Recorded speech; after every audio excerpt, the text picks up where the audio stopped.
9 wins on the season with a sub-3 earned run average. He can just flat out throw hard. He has a great slider, and he's the type of pitcher that he'll take the mound. And as we've talked before, when you have a rain delay, he comes back out and throws harder. That says a lot about our right-hander who loves to take the baseball. Gio Leland, ecstatic to have this right-hander in his rotation.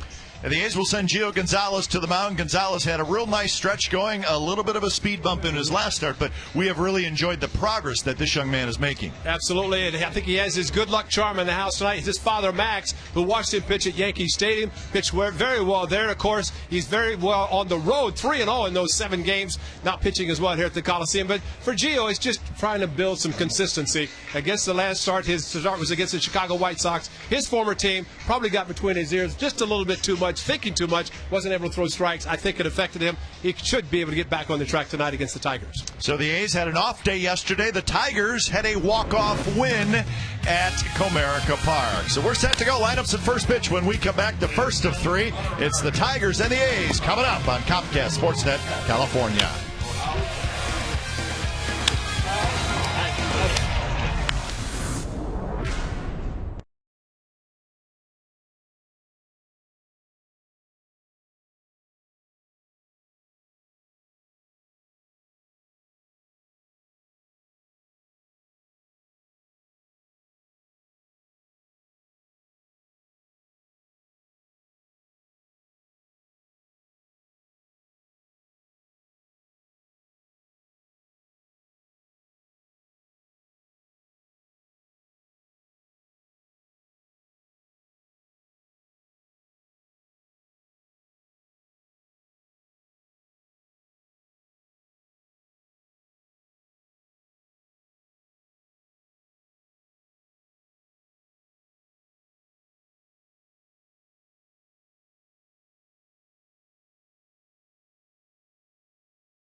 Brought to you by Comcast HD, with more HD than anyone, period. Number 19 Kurt Suzuki leads the A's out onto the field for game 1 of this 3-game series. It's the A's and the Tigers. Let's check the game time weather. Is brought to you by the Santa Cruz Beach Boardwalk. The admission is free and the boardwalk is open daily. 77 degrees. It's a warm night at the ballpark. Pretty much clear skies. So we are set to go as Placido Polanco steps in against Gio Gonzalez. Waiting for the umpires to give us the okay to go. And we are indeed ready to go. So Polanco steps in. Gio Gonzalez is set. And the first pitch of the ball game is a little bit outside. 7-0-7. So the A's and the Tigers, 7th meeting of the year between these two teams. Tigers lead the season series 4-2 with this 3-game set left to play, and then that will be it for the season series. Polanco 269 with 7 home runs and 53 runs batted in.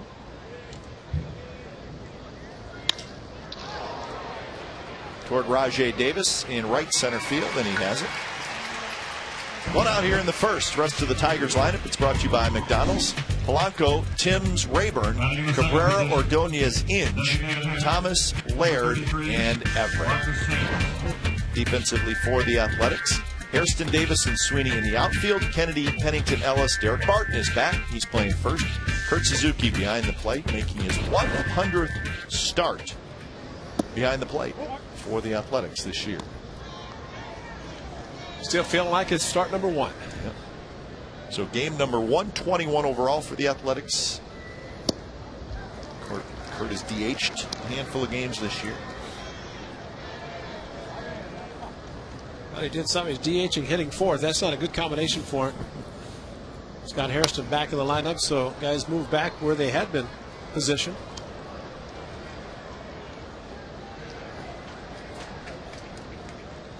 Marcus Timms, 13 home runs, 29 runs batted in. He's the designated hitter. Good curveball, and that's the first strikeout for Gio Gonzalez.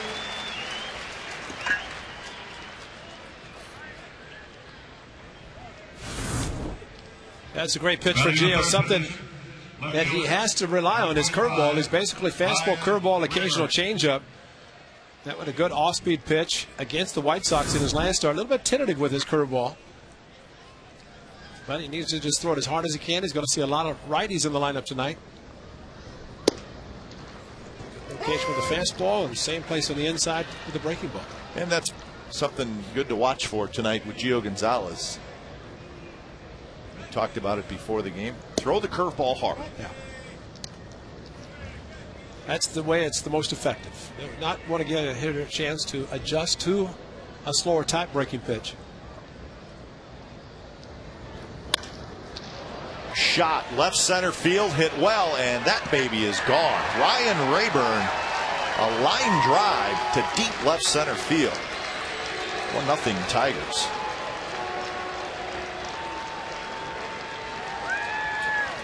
Well, Ryan Rayburn has had some big hits against the A's this year. Fastball and kind of right down the middle, not a lot of movement. Number 24. And Gio Gonzalez with that movement on his fastball, they want Kurt Suzuki to kind of set up in the middle. And if it doesn't move, it moves a lot, and that went very hard to left center.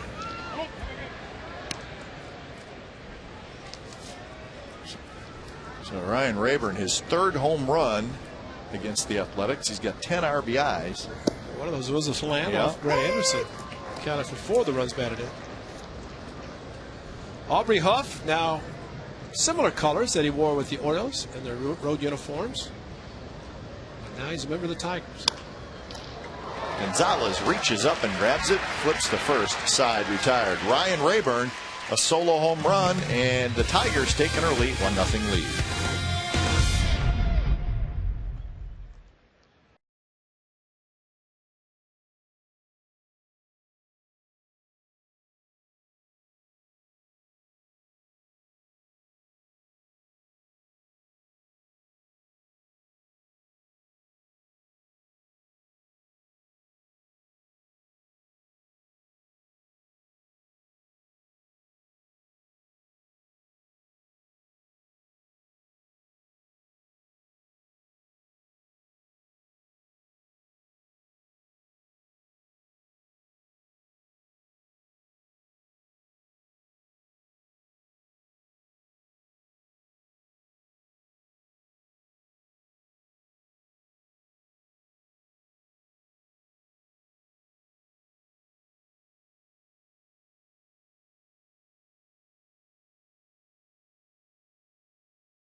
off for the Athletics. Third baseman, number 29, Adam Kennedy.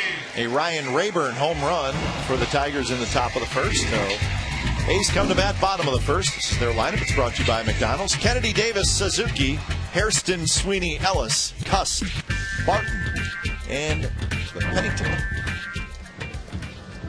And they will go up against Edwin Jackson. First pitch is outside.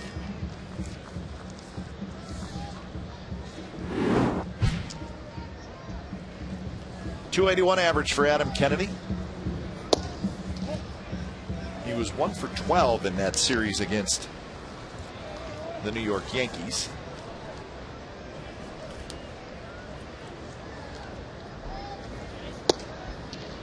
High strike call. Kennedy 10 home runs and 46 runs batted in.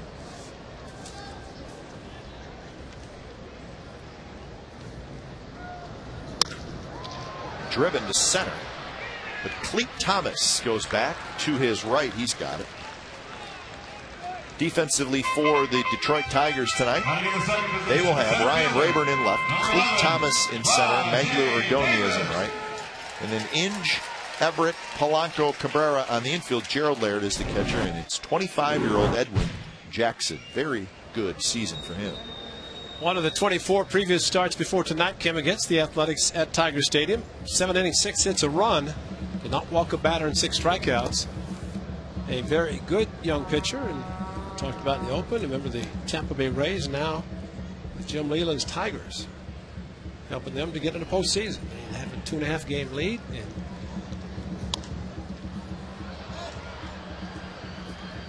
Laird, foul territory has it. just going to say, looking on the scoreboard, they see the Orioles are leading 4-1 over the White Sox in the 8th inning. It's the closest team to the Tigers, 2.5 behind Detroit. Kurt Suzuki. Yeah, we'll keep a close eye on that game.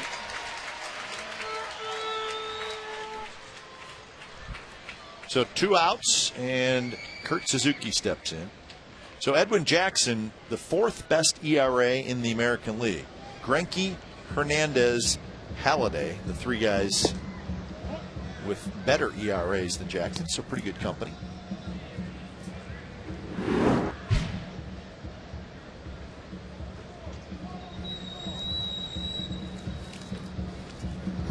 Well, the trade was Matt Joyce, I believe, a left-handed hitting outfielder who certainly the Rays think will be a big part of their future. And Edwin Jackson has turned into an all-star. Originally a Dodger, and then was traded to Tampa Bay, and then Tampa Bay to Detroit. You have a sub-3 earned run average this late in the season in the American League. It's pretty impressive. So Cliff Lee's name on that. Still in the American League as far as numbers, but he's in the National League. Did a pretty good job with Philadelphia. And there's the walk. So 2-out walk to Kurt Suzuki, and Scott Hairston will hit. Well, we showed you the lineup. We saw Derek Barton's name because Derek Barton reinstated from the disabled list today, and unfortunately Bobby Crosby goes to the disabled list. He had the strained calf. It's been bothering him for 3 or 4 days. So Barton back and Bobby Crosby to the DL. And the A's got themselves in a position where with the extra pitcher, they only had 3 extra men, and on Wednesday had to put the pitcher in the DH spot, take Landon out, put Kurt Suzuki behind the plate. So it's a situation where you need an extra guy, another healthy extra guy. They still have 3. And if they go to the 6-man rotation where there is talk, you might play the rest of the way that way. At least, well, you only have to do it till September 1st when you can expand the rosters to 40 and bring up some guys. But still, until then, playing short with just 3 extra guys.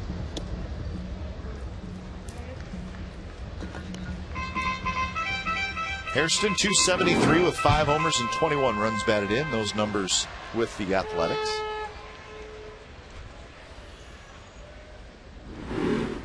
When you're nursing an injury, as Scott Hairston, the left quad injury, can't wait for an off day to do nothing.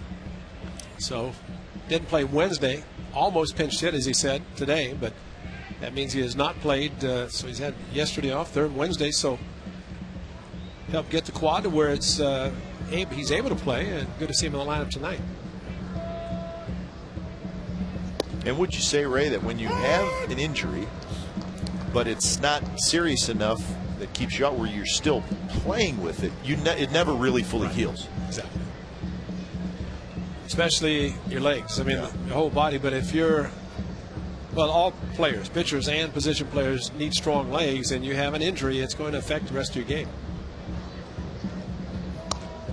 Hairston fouls it back. So 1-2 with Ryan Sweeney waiting in the on-deck circle. 1-0 Tigers in the bottom of the first.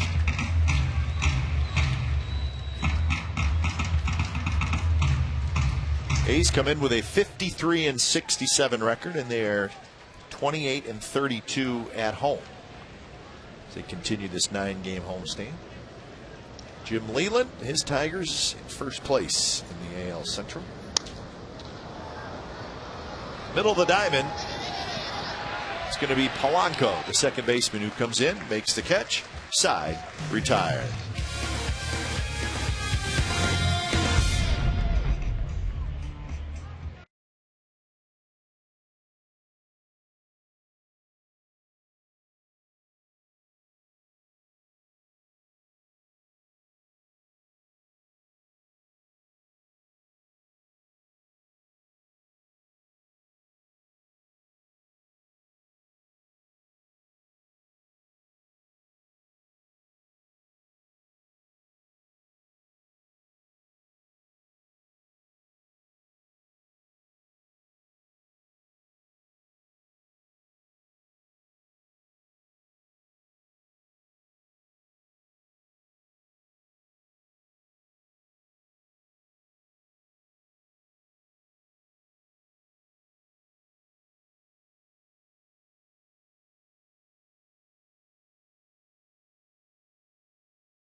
Right fielder, number 30, Maglio Ordonez. I'll be here Sunday when the A's take on these Tigers at 105, 7,500 kids 14 and under will get an A's back to school backpack. It's brought to you by Ross Dress for Less. It's a 105 start against the Tigers on Sunday. Tickets are on sale at oaklandathletics.com or my phone at 877-493-BALL. Kids backpack, school. So back, let's see, where were we? Kansas City, they gave away a chest protector backpack. I liked it. It's pretty neat. It's a good idea. So some of the kids putting it on. Strange thing about it, they were putting the backpack on their back as a chest protector goes on your chest. Yeah. But it was baseball related. Yeah. That's the most important. There's a chest protector and shin guards of catcher Jared Laird. Ordonez, Inge, and Thomas for the Tigers here in the top of the second inning. Ordonez, good 2-0 swing, fouls it back. 7 home runs, 37 runs batted in for Maglio Ordonez. Tigers still trying to figure out where the power has gone with Maglio Ordonez. Very strange. Well, you might say when he cut his hair, but he had lost his power before he cut his hair. Because we had some shots of him last year, or last couple of years. His hair was long, real long. That's it right there. Power shortage. He's 35 years old. And I remember a couple years ago he was still driving the ball, but I remember he started hitting the ball in the right field more, but it was not really hindering his power. People that have seen him this year say he's not really, he's still hitting the ball to right field, but now he's not driving it to right field. Takes the pitch outside for the walk. So a leadoff walk for Ordonez. Well, that outside corner is an area that Gio Gonzalez has to be consistent, as all pitchers, especially lefties, pitching to righties. Sure, you want to pitch inside, but you want to make sure you get it off the plate inside. But you need to nail the outside corner and be able to throw strikes consistently. If they hit it to right field, tip your hat, but less likely to pull the outside pitch than they would, as Mark Teixeira did against Brad Anderson Wednesday. The fastball inside, missed anyway.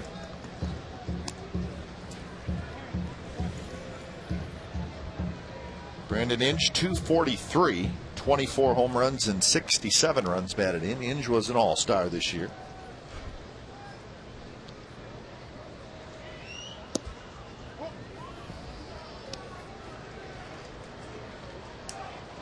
The problem with Inge right now, he's a little bit banged up, but he's hit just 173 since the All-Star break. So he had a big second, or a big first half, but boy, he's really struggled since the break. Well, as we talked about, the lower extremities, the legs. Same thing for Brandon Inge. He's got a knee problem. And isn't that amazing how it just... Oh, yeah. You have to change your swing. Probably fortunate he's not catching any longer. May not be playing if he was catching. Yeah.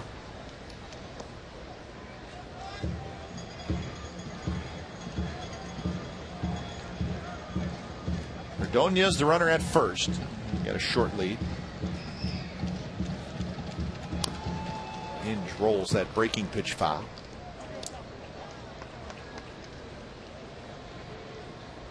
Tigers are 64 and 56.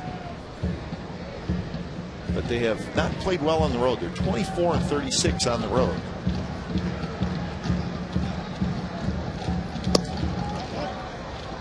So they will try to straighten out their road woes in the final 6 weeks of the season. That's hard to do. Who's this? Raymond. Yeah, Raymond. Jared Washburn. He's going to smile soon. Raymond will smile pretty soon. As soon as somebody tells him that he's out. Good curveball, and Inge took it. And he knew it was a strike. Second strikeout for Gio Gonzalez. Well, this one probably a little bit more hittable than the one he struck out Marcus Thames in the first inning. But at least it fooled Brandon Inge. Couldn't pull the trigger. Got the strike call. Always prefer to have a swing and miss on the breaking ball in the dirt.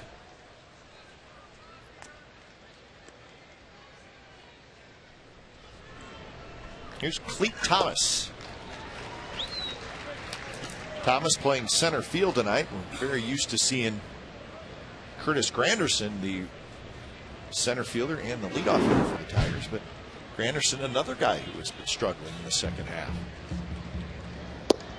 And Jim Leland gave him yesterday off, and Granderson not playing tonight either. He's giving him a couple days off.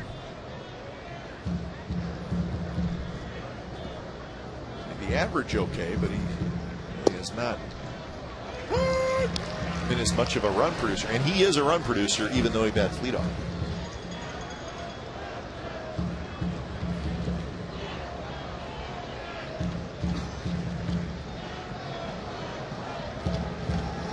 Swing and a miss, fastball, and Gonzalez hits the swinging strikeout.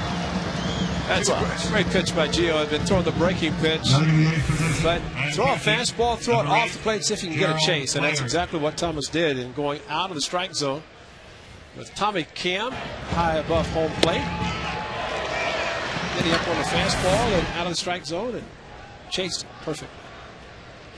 That's a 1-2 chase, and he chased him. Here's Gerald Laird. Laird takes a breaking ball just a bit low.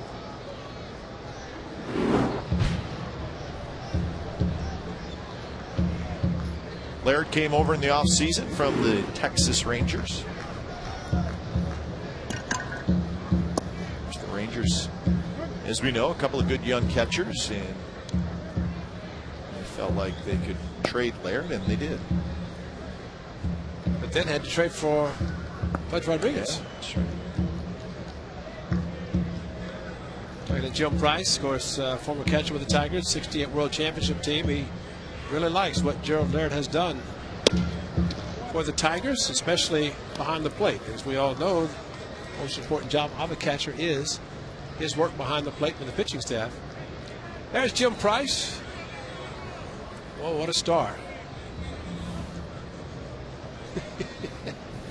He knows he's on. Sure he does. He's got our feet over there. See him fixing his hair.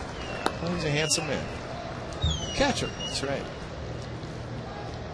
Played back with the greats. Al Kaline, Jeff Freehand, Willie Horton, Mickey Lolich, Danny McClain. So a couple of walks here in the second inning by Gio Gonzalez. That's the bad news. The good news is he's got a couple of strikeouts as well. 2 on, 2 out for Adam Everett.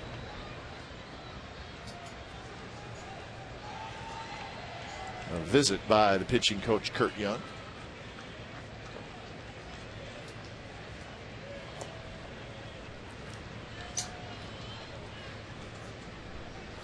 One thing Gio needs to do, and again, it's something that all pitchers work on, and that's the finish of a pitch. And you can look at a right-handed hitter, left-handed pitcher, and if he doesn't finish by following through with his delivery, kind of leaves the ball out, and that's what happens with too many pitches left outside, out of the strike zone.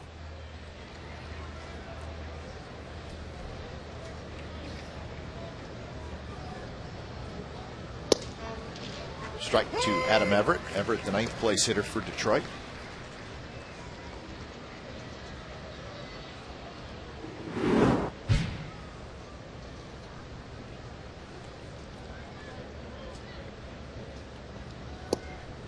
And a quick 0-2.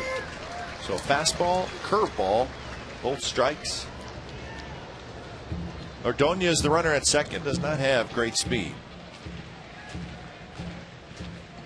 A's outfielders in a couple steps.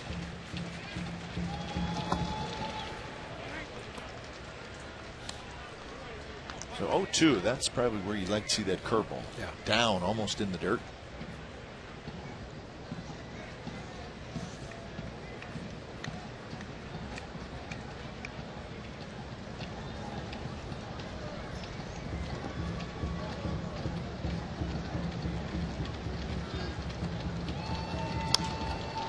Hit to right field down the line. Sweeney racing over, and it's just foul.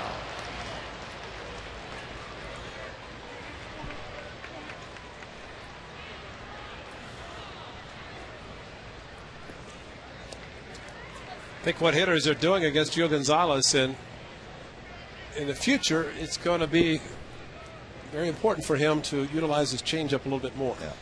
At least back off his fastball, because right now hitters can go to the plate saying, okay, curveball, fastball. He shakes.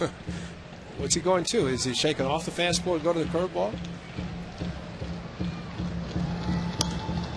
The key is the location with his fastball, and that was a good one, the outside part of the plate. The good hitters, if they can pick up the spin of the curveball, the effectiveness of his curveball, Gio's curveball, is to get the hitters to see at the certain level of the plane and then swing and miss. But if they can spin, pick up the rotation of the baseball and know it's a breaking ball, they can hold up their swing. There's a good curveball, and 3 strikeouts for Gio Gonzalez in the second inning. Bottom of the second coming up. It'll be Sweeney, Ellis, and Cusp. 1-0 Detroit. Ladies and gentlemen, it's time for the Pepsi Sports Highlight.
Is brought to you by Carl's Jr. The teriyaki $6 burger with grilled pineapple is back at Carl's Jr.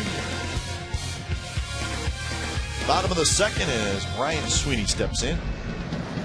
Edwin Jackson in the first inning walked Kurt Suzuki with 2 outs, but that was it as far as base runners go for the Athletics. That had field level written all over it, didn't it? People eat good look field or diamond level. Or diamond level. Right behind home plate, diamond level, yeah. Probably down the field level, down the third and first base line, but Chef Rodney, we saw what Rodney puts down for diamond level.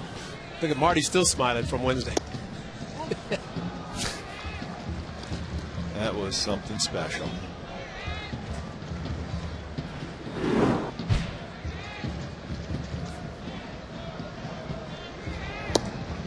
Two and two now to Sweeney.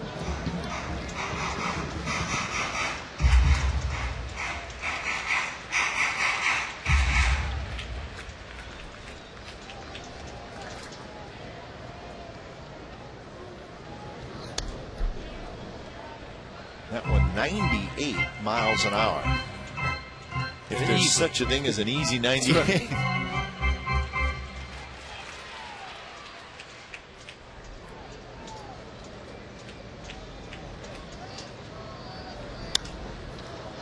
Breaking pitch there is popped up shallow left. Rayburn racing in, and it's going to fall. Falls between Rayburn and Everett, and Sweeney's going to have a double.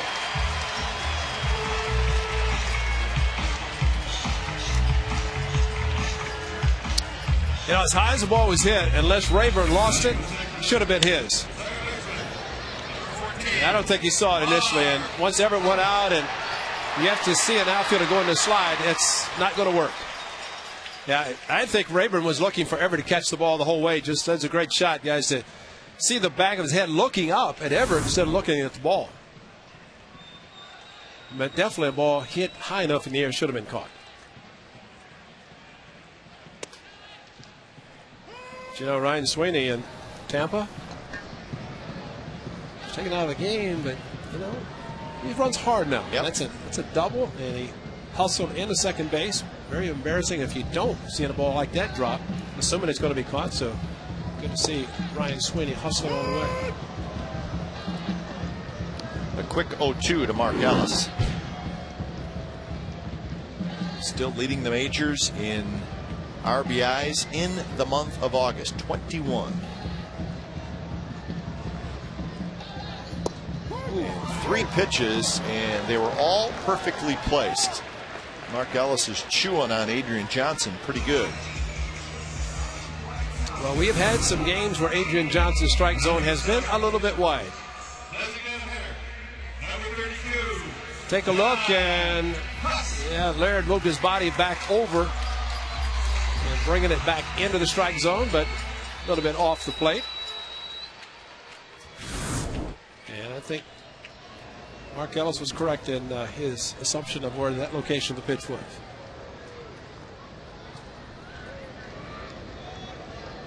So Jack Cust will hit. Slices one foul. Well, Laird wanted the pitch down, and he wants it way off the plate. Ball tailed back a little bit, but not that much. That is an 0-2 waste pitch, and he's able to get the call.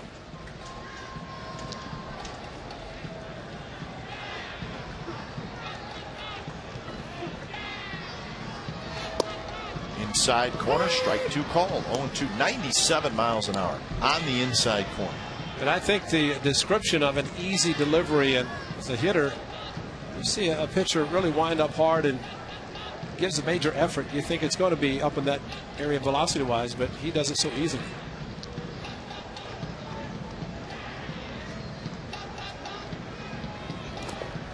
He goes with the breaking pitch. Cust checks his swing.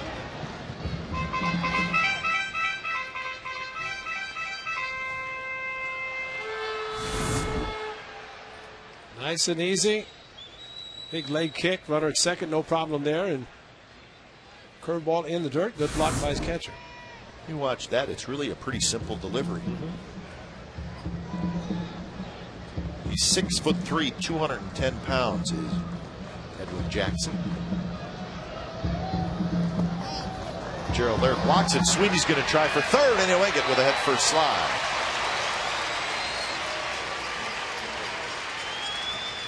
Gerald Laird looked like he wanted to throw, but his foot might have slipped. He blocked it, kept it relatively close to him, but Ryan Sweeney, secondary lead, got a great jump. And if you follow through with Laird, something happens right as he starts to throw and then decided not to throw. Did not want to take a chance to throw the ball in left field. So good heads-up base running by Ryan Sweeney. Infield comes in for the Tigers. 2-2 to Cust. And now full count. Well, let's see what happens here. And yeah, it's a little trip, and very smart just to hang on to the ball. He looked back, maybe got some soft footing, but definitely needed to hold up his throw. Derek Barton is in the on-deck circle. Shot over Polanco's head, and we are tied. Wow. That was a smash, folks. When you're an infielder and you come in that close, Polanco could barely jump, and the ball was over his head. That ball was smoked, little cut fastball, and Jack Cust just roped it. And Polanco jumped it, and the next thing you know, he was, before his feet hit the ground, the ball was in the outfield. That was amazing. But Jack Cust homered against the Yankees and broke that streak of homerless games since July the 20th. And tonight he picks up his 52nd RBI.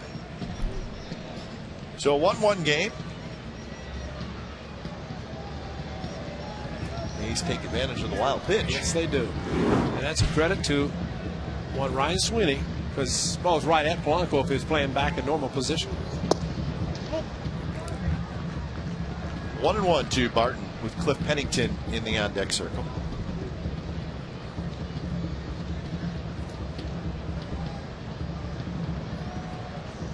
Ryan Sweeney has those long strides, but once he gets moving, he can pick up some ground, whether it's in the outfield or running the bases.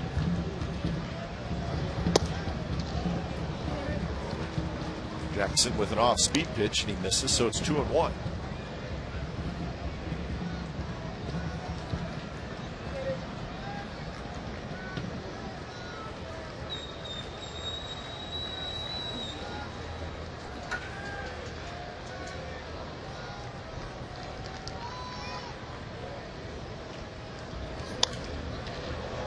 Swing by Derek Barton, fouls it back into the second deck. So 2-2 is the count. Remember the game that Derek Barton did the splits? We said, how did he do that? Yeah. Never see it again. We will never see the splits by Derek Barton. Good. Yeah, exactly. He said he'd just have his normal stretch at first base, stretching for baseball, but put him on the disabled list for the hamstring injury. Says he can run okay, and obviously swing the bat as he's been on rehab assignments. Gerald Laird with a nice pick here. Ball bounced so far out in front, he could handle it like an infield.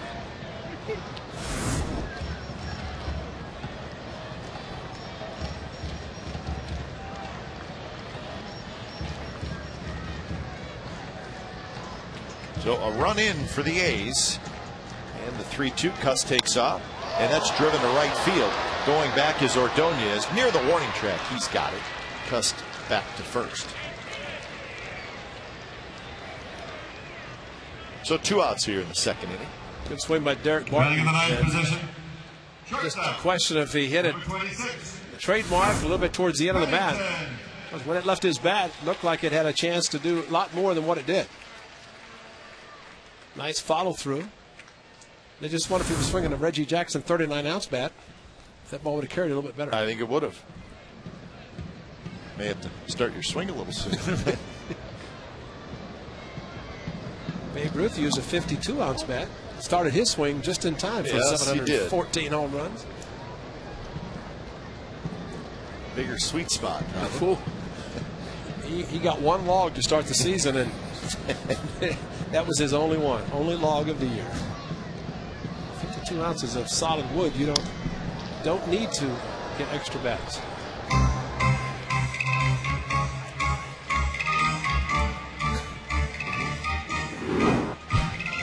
Pennington 270 with a homer and 6 RBIs.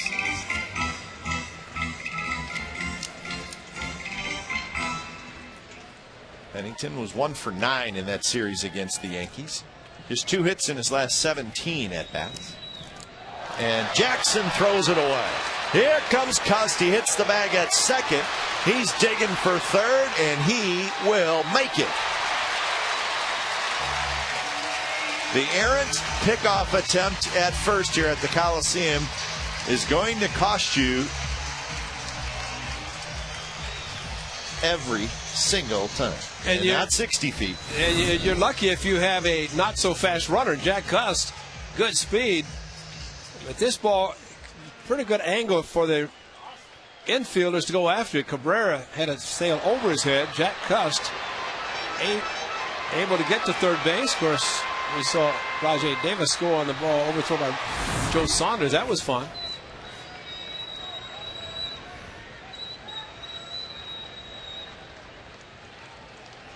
So the runner now at third with 2 outs. So Pennington a chance to knock him home. From the windup now is Edwin Jackson.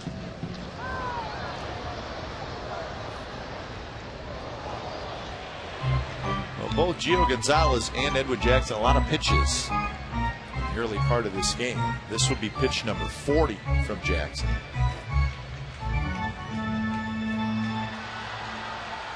Now Pennington has excellent speed, and with the runner third now with 2 outs, he could see a little bit of a bobble, make a mistake, or try to beat out an infield hit. It's always the danger of allowing a runner to get to third base, especially with 2 outs.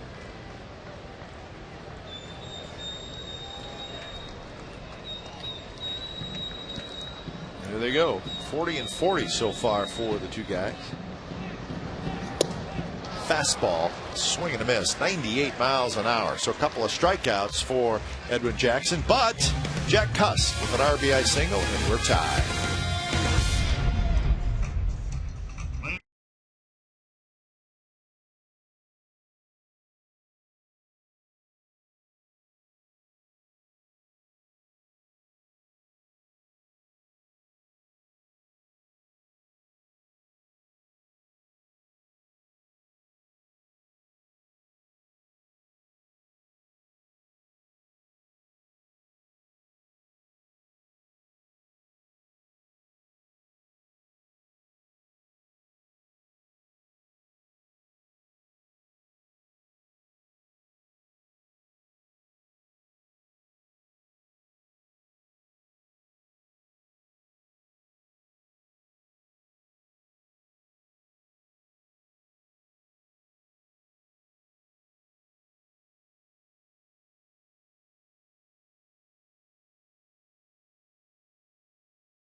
Hitting off the top of the 3rd inning for Detroit, number 14, Placido Polanco.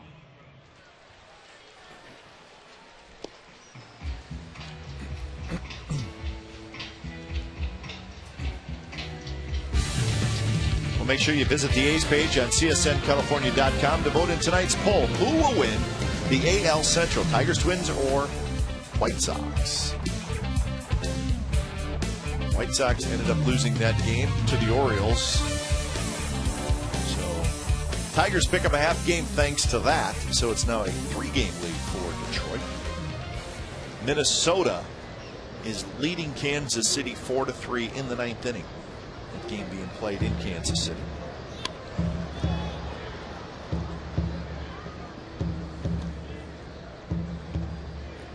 They're almost done at Fenway Park. The Yankees blowing out the Red Sox. Red Sox been done for a while, haven't they? Wow.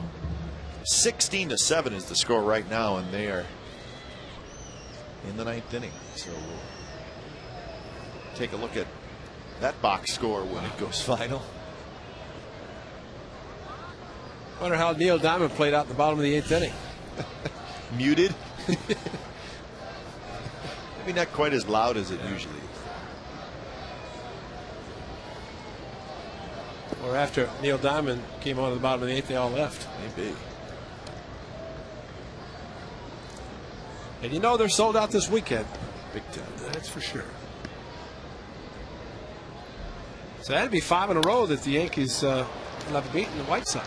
Yeah, that's right. Sweeney with a diving catch takes a hit away from Polanco. Well, Polanco, as we have often said, if he hits a home run, he's going to pull it, as he did against Gio Gonzalez. You start here, but your outfielders can play shallow. And Ryan Sweeney took a hit away from Polanco by playing shallow, got a good jump. And a little diving, sliding catch, and robbed him of a base hit. Especially the opposite field. The right fielder can definitely play shallow. Yeah, if Placido Polanco hits one over your head in right field, then you tip your cap. Exactly. Marcus Timms fouls it straight back. 1-1 the count. Hideki Matsui just hit a 3-run homer for the Yankees in the 9th inning. So it's now 19-7. Yankees over the Red Sox. See, the Rays beat the Rangers 5-3. That's an important game in that AL wild card race. Matsui, a couple of home runs tonight and 7 RBIs. 2004 Game 3 American League Championship Series at Fenway Park. Similar score. Yeah.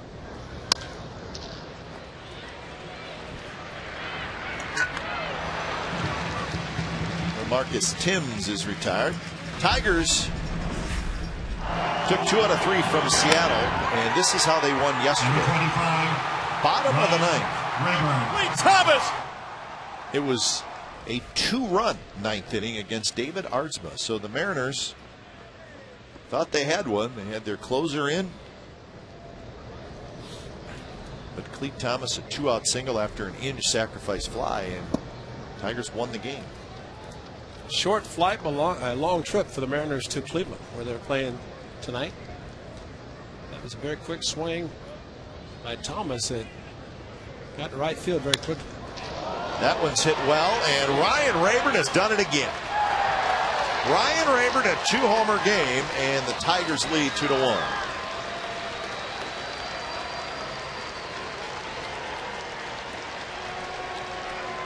Number 10 for Rayburn.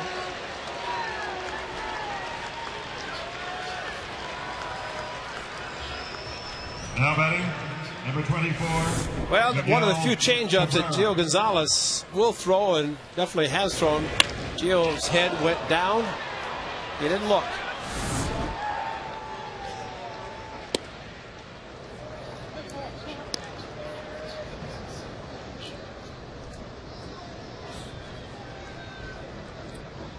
So Miguel Cabrera, the cleanup hitter, steps in.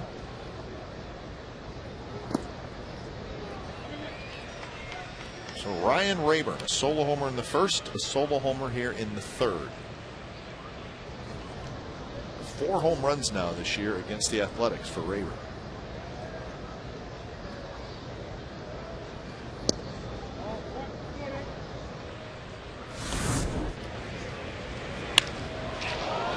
Right out over the plate with a fastball.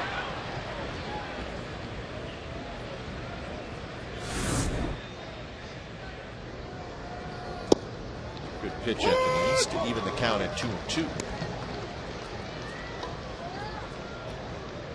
Cabrera had a big double in that 9th inning that we showed you the Clete Thomas game-winning hit, but a couple of batters before that, Cabrera a double Put runners at second and third. Those were the two runners that scored to win the game. Cabrera strikes out, but Ryan Rayburn, another home run, his second of the night. So we head to the bottom of the third. It's the Tigers 2 and the A's 1.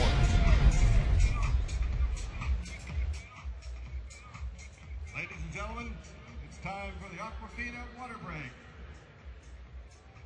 Tonight's Kid Club member, Ian Wright, is delivering Aquafina water to the home plate umpire.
A little bit of a warmer night than usual. It's very nice. Is he ready or what? Is that your kind of kid right there, Ray? All he needs is a Scully, a little helmet. He'll be fine. That's great. He pulled it down just like they do too. Innings ready to go. That's right. I love it. Know where he's going to be in a few years. At least what he's dreaming about being.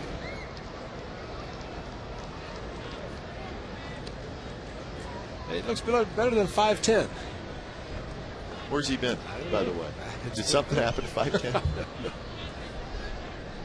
I have not seen him. I have not seen the 5'10".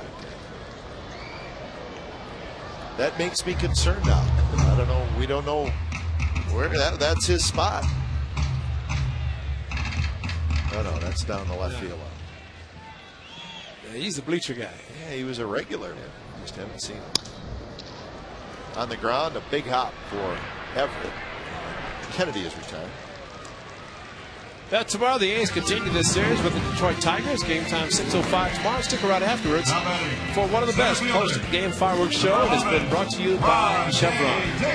Very good one as always. It'll be tomorrow night following the game. 6:05 start. Get tickets online at OaklandAthletics.com or call 877-493-BALL. We'll be here. Rajay Davis fouled out to Gerald Laird in the first inning.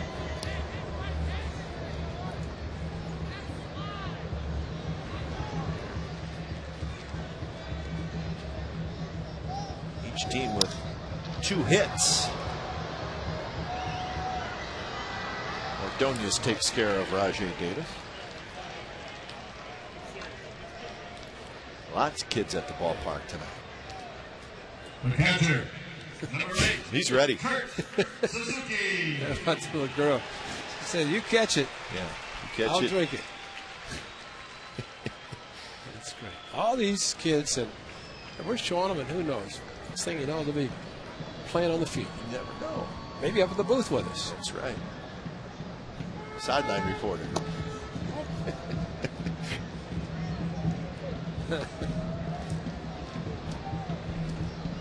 Kurt Suzuki, a walk in the first inning.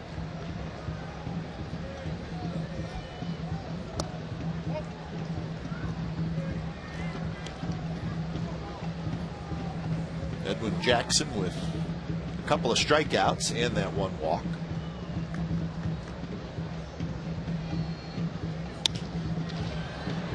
Suzuki got jammed on fastball, got in on his hands, and Rayburn has it. 3 up, 3 down inning for Edwin Jackson. Hey fans, we know you are paying very close attention.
Leading off the top of the 4th inning for the Tigers, number 30, Maglio Ordonez.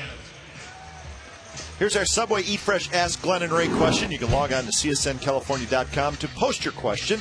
Aaron Grant from Fremont says, hey, when an umpire has to issue a warning to both teams, does he actually say something aloud or just point to the pitcher and each bench?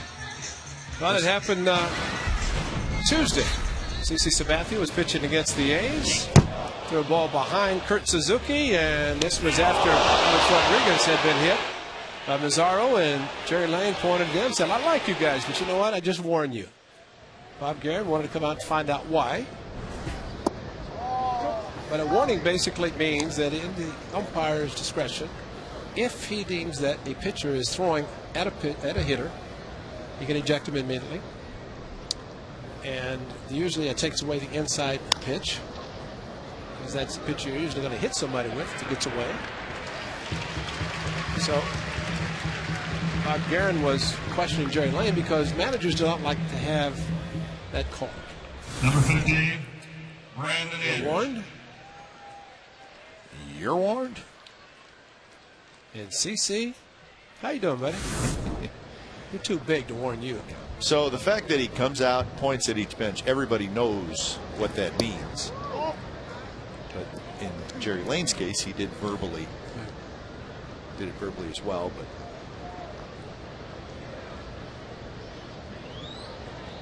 Jim Leland, of course, they were at Boston Fenway Park recently when young pitcher Rick Porcello hit Kevin Youkilis. Youkilis charged the mound. I think that was after. Had they warned? I don't know, but they both got thrown out. Because he charged them out. Yeah. Youkilis had been hit a few times, and so he charged them out through his helmet. There's Rick Porcello. He's as young as he looks. Yeah, exactly. And we will see him in this series. Porcello will pitch on Sunday against Brett Tomko.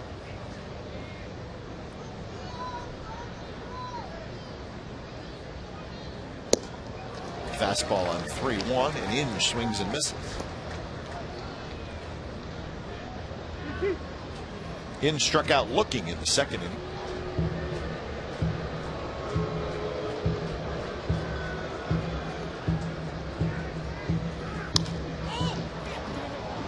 Mark Ellis out, and Mark Ellis has a beat on it. 2 outs. This was at Fenway Park. Porcello with the pitch up and in, hit Youkilis in It's okay to charge, but this part does not go very well with Bob Watson and Porcello. It's a tall, rather lanky pitcher, and as Jim Price said, the Red Sox or the Boston paper said that Euclid took Porcello down. Yeah, I think we just saw a little bit different. I was just going to say that. I read the same thing, and it was like Euclid takes down Porcello. No, I don't think so. No, Euclid threw his helmet. Right. And took down 5 days of suspension. Yep.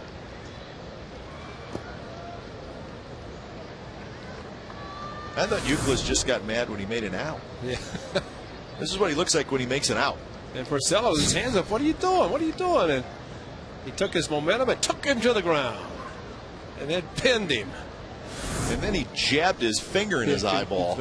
Man. Jeez.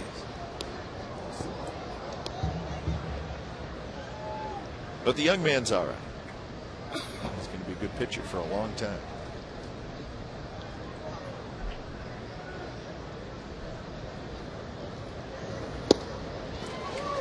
2-2 now to Clete Thomas. Of course, he drinks a lot of soft drinks, too. Yeah. Can't have anything else. Not of age. Lucky guy. Good breaking pitch, strike 3 called. 6 strikeouts for Gio Gonzalez. Bottom of the 4th inning coming up. It'll be Hairston, Sweeney, and Ellis. It's the Tigers 2 and the A's 1.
Two to 1 Tigers over the Athletics. Bottom of the 4th inning here at the Coliseum. It's been a pair of Ryan Rayburn home runs that have accounted for the Tigers' runs in the game. The A's got a Sweeney double, went to third on a wild pitch, scored on a Jack Cuss single in the 2nd inning. So that is your scoring update. First pitch to Hairston. Slider, swing and a miss. Hairston popped out to the second baseman Placido Polanco. His first at bat.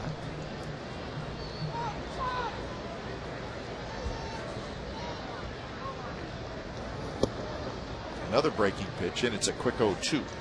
Hairston, Sweeney, and Ellis for the A's.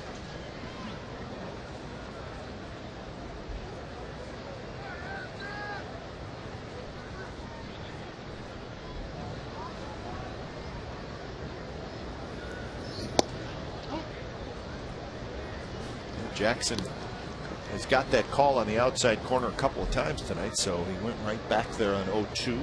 Did not get the call because it was off the plate. Fastball, swing and a miss.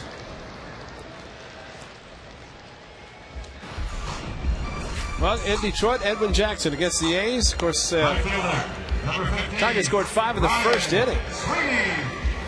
All unearned off Fred Anderson.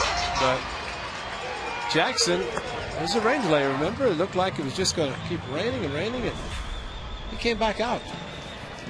He was throwing gas. He was. I mean, if they needed something to dry the field, he was throwing it because he was bringing gas. Yeah, we both looked at each other and went, didn't it just rain for an hour and a half? Polanco is not going to be able to get the speedy Ryan Sweeney. Had a little trouble getting it out of his glove. Sweeney's got a base hit. So Ryan is 2 for 2.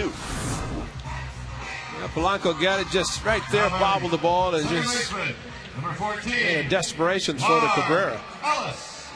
No chance, though.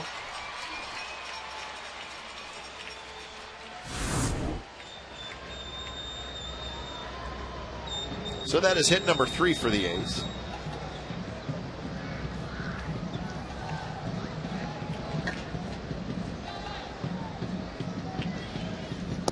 Mark Ellis in his first at bat saw 3 fastballs and struck out looking.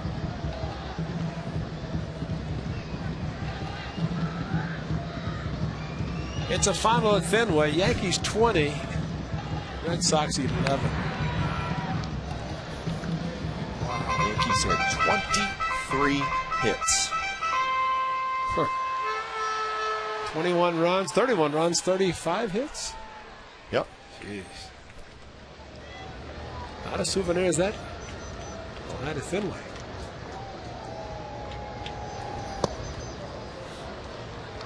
Guess how long the game took?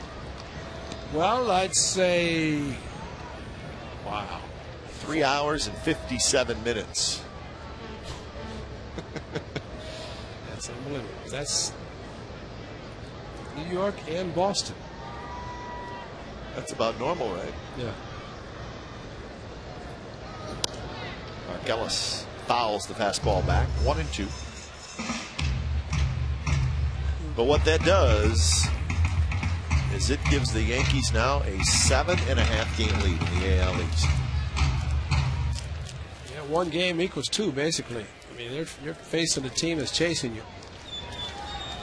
You've got a chance to. Of course, they've now won 5 in a row after losing 8 straight to start the season against Red Sox. They will play the rest of this series, obviously, at Fenway. And then they will have 3 more games against each other in New York, September 25, 26, and 27. So 5 games left total between those 2 teams, the Yankees and the Red Sox. The Yankees, we just saw them, and they are pretty good. Ball's got a funny spin on it. Jackson kind of waits for it to stop spinning, picks it up and throws out Ellis. But Sweeney goes to second now with 2 outs.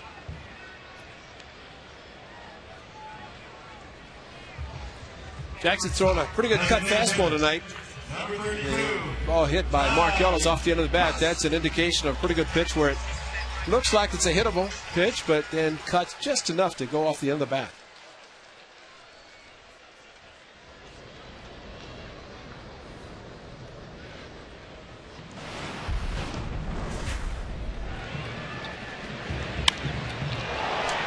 Not seen that for a while. Jack Cust, home run, left center.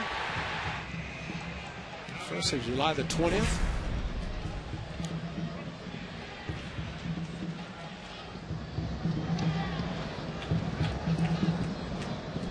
And tonight, an RBI single in his first at bat.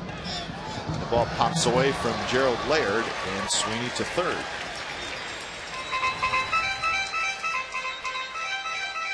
I don't think Gerald Laird is going to like the way he went after that ball. No, you don't backhand a ball in the dirt, and that's what he tried to do instead of using his body. And when you backhand, see how he closed his catcher's mitt, giving it no chance to get it in the pocket.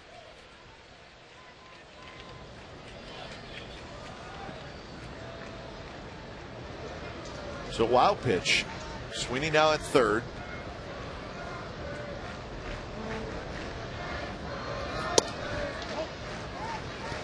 Two 2-0 to Cust.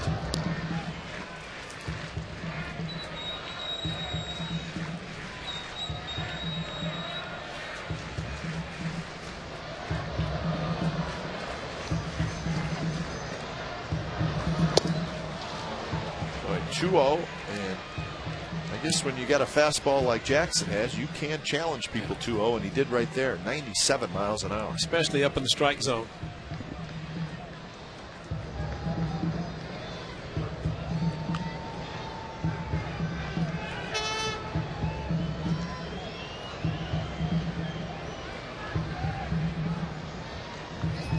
Swing and a miss. This one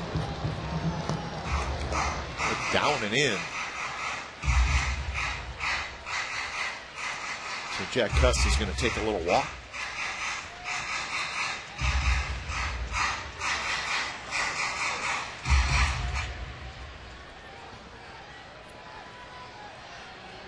It's a four-seam fastball grip. And that's what he's going with. He got it in on Cust again. Pitch throw for max effort, max velocity, and straightness. But when we saw Edwin Jackson with the Rays, he had a pretty good year last year. But 2007, he just did not have real good control. All the pitches were there. He just did not always know where it was going. But obviously he has tightened that up.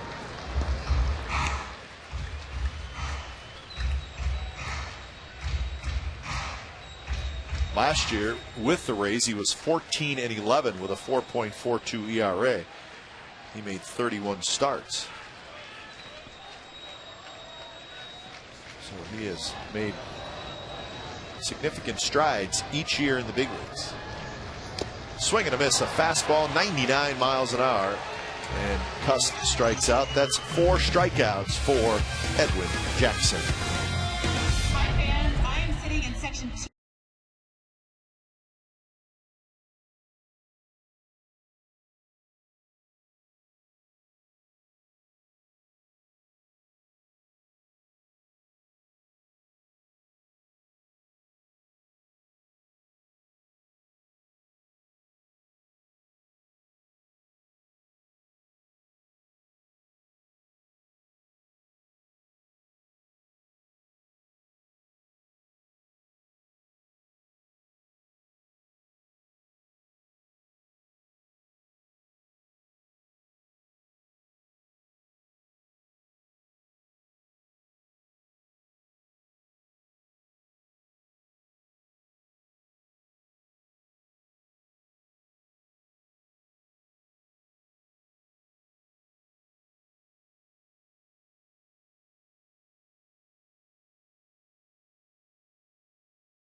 Gonzalez.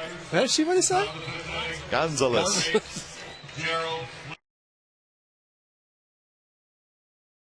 California is brought to you by Wendy's. It's way better than fast food. It's Wendy's.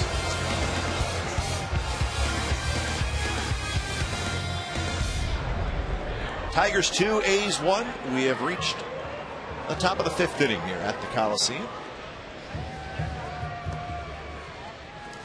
Gerald Laird steps in. It'll be Laird, Everett, Polanco for the Tigers. Drive to center. Davis back. Still going back. Warning track. He's got room, and he makes the catch.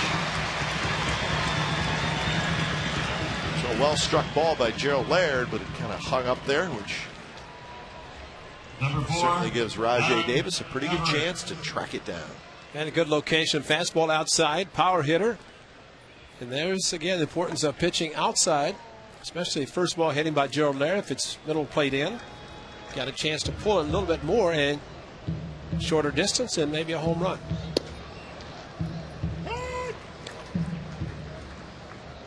Adam Everett struck out swinging in the second inning, one of 6 strikeouts by Gio Gonzalez.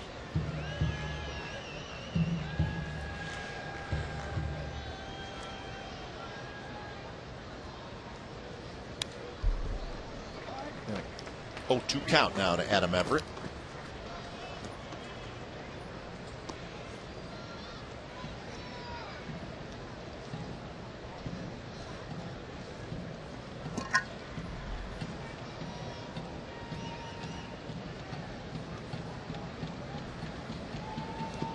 There's that curveball that bounces in. Everett does not chase it.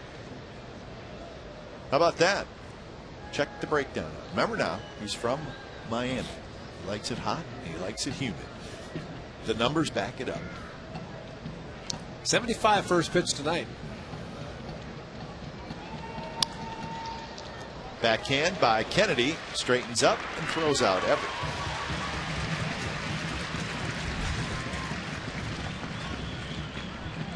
.7 degrees is the last pitch made.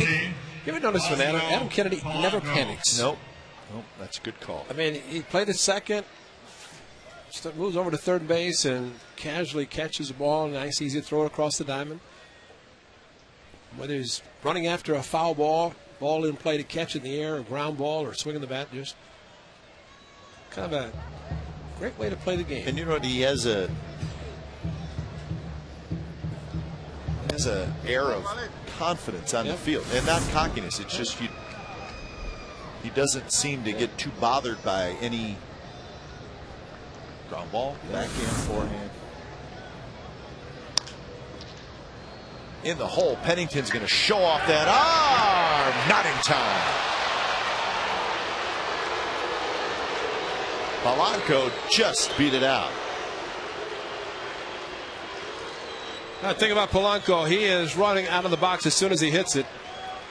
Since he is not a big power hitter, Number 33. he's out of the box quickly. And Pennington, very strong throw. And Derek Barton. What's a nice stretch by Derek Barton, but just your normal stretch from a first baseman. That's the way to do it, Derek. Of course, if he'd done the splits, he probably would have been out. And he'd been back on the DL. As you say, he'd be out all right. Out of action. You don't want that. Marcus Tim steps in 0 for 2. Strikeout and a ground out to third.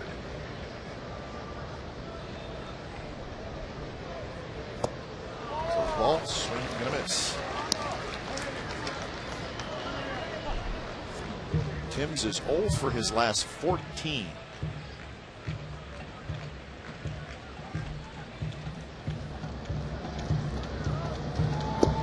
Good curve, strike 3 call. 7 strikeouts for Gio Gonzalez. His Tigers do not score. 2-1 Detroit. Catch all your favorite Bay Area teams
Kansas City Wizards. The Quakes will be looking for revenge after 2-0 loss to the Wizards earlier in the season. Only on Comcast Sportsnet Plus at 7:30.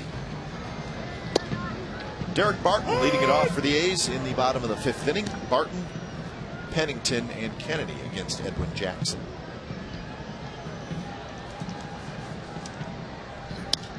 Line drive, fair ball down the left field line.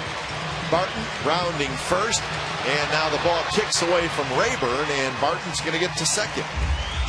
He was going to stop at first, but he read it nicely, and as soon as he saw the bobble, he took off. Well, this is what Derek Barton likes to do. He uses the opposite field and hustles his way to first base, and for Rayburn, checked up on him, spun into foul territory, but still an easy enough ball for him to handle to get the ball back in. A little stutter step by Derek Barton, kind of like a football play. Yep. Out pattern, stutter step, fake the runner, fake the defender, and go for it. Got a double. So, take it back. Single E7. Yeah, I think that little stutter step was just enough to indicate he was going to stop.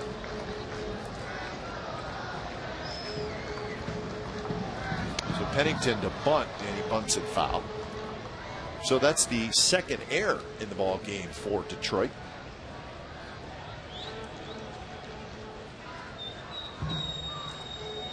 But I do think that Barton was going to stop. Yeah. Right. Yeah. That's probably the right call. Yeah. A single and an E7.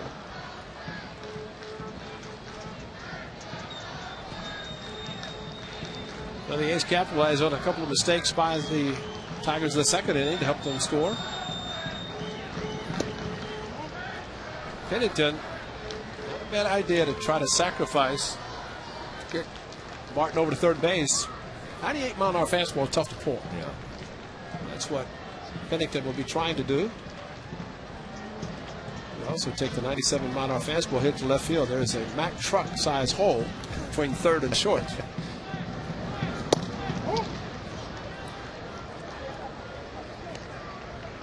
2-1 now to Pennington.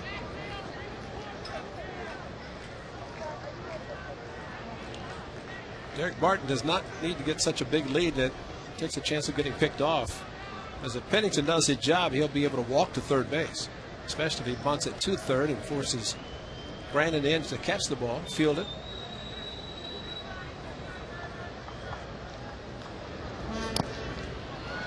Laird makes the play, throws to first in time to get Pennington. So Cliff Pennington does his job, gets the sacrifice down. And now the tying run is at third with 1 out here in the 5th. Well, he'll take it off the plate. If it hits the ground, he might have a chance to beat it up. And Laird, a good job getting to the ball. So Kennedy a chance to tie it. Adam Kennedy has been one of the better hitters with runners in scoring position this season. A .372 average, 4th best in the American League.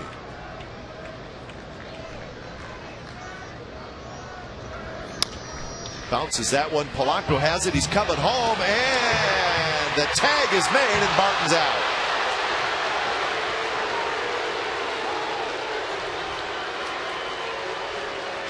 Laird tagged him up high.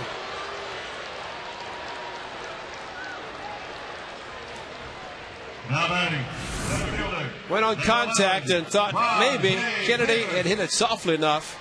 The bat, and Laird had to avoid the bat, which was right in front of home plate. He stepped over around the bat. Looked like a pretty good call by home plate umpire. And you know, that's where you like to see the slide, the hook slide, to go under the tag. Because if you're trying to go down and tag it with your hand, you're still kind of elevated, upright, instead of falling away and going under the tag.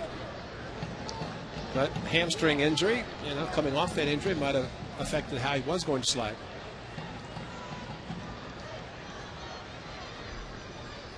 Rajay Davis bounces one in the hole and into left field for a base hit. So Rajay Davis has his first hit, first and second, 2 outs for Kurt Suzuki. And there are people who will say, well, if Barton had not tried to score on the infield hit, ground ball, he would have scored on Rajay Davis's hit. Rajay might have been pitched differently with the runner at third, but also the purpose of the contact play is to break him mentally. And it took a throw by Polanco to get Barton at the plate. A road injury? Rotator cuff surgery? Feel like an old catcher. Beat up, huh? That elevator broke today. I felt like a real old catcher trying to get up here twice. It spoiled it. I know. It's not good if the elevator here at the Coliseum breaks because there's only one. Only one to the press box.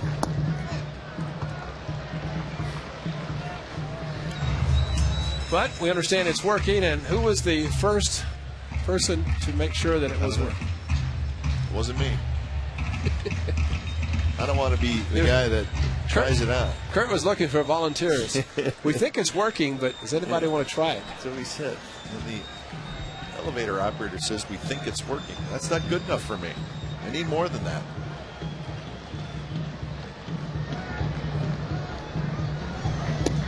Three and 0 now to Kurt Suzuki. You know what I wonder is, what would the reaction have been if it had been a Raiders game here? Because they put a sign that 2 minutes prior, or the 2-minute warning, elevator is locked down. Nobody can use it. Well, if it doesn't work, it's tough to lock it down. It would be a disaster. Although think about coaches trying to get down to the locker room and that type of thing. Well, Kurt Suzuki's got a pretty good hitter's count. There's a 95-mile-an-hour get-me-over fastball for strike one. Suzuki's taken the count 3-0, now 3-1, and the only thing he has to worry about is getting a cut fastball from Jackson. Got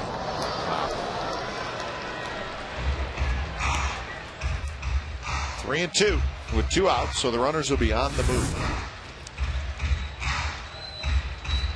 More of a slider, true slider. He does throw both slider and cut fastball.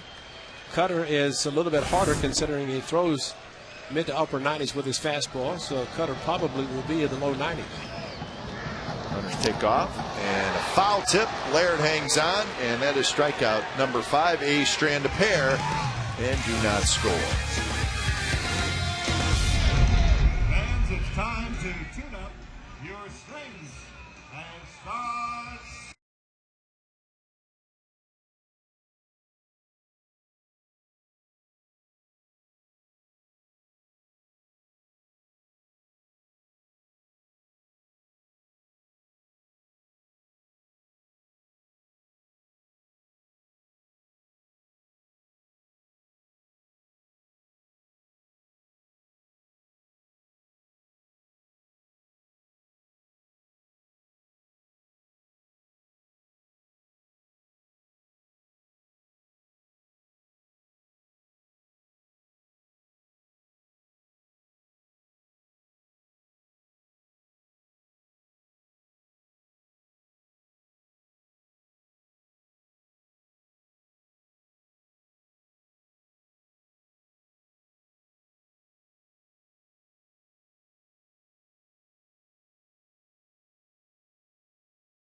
What Ryan Rayburn has been in their face. Fastball in the first inning, 2 outs, home run. Came up in the third inning with a score tied at 1. And Gio Gonzalez, his reaction says it all as this one over the 367 mark. Ryan Rayburn 2, and the A's won.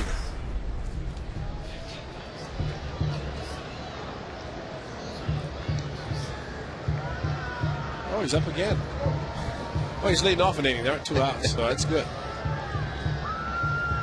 Babe Rayburn. Rayburn, Cabrera, Ordonez against Gio Gonzalez. Gonzalez, 2 walks, 7 strikeouts. And that was pitch number 78.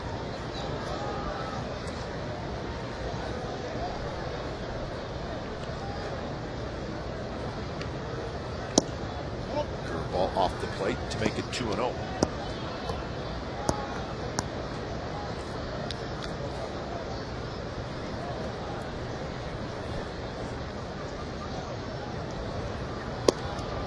That curveball in for a strike. And that was a good pitch, considering Rayburn had to be looking fastball all the way.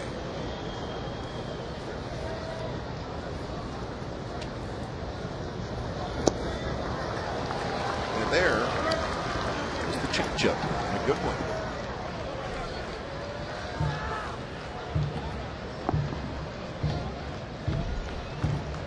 So 2-2 the count.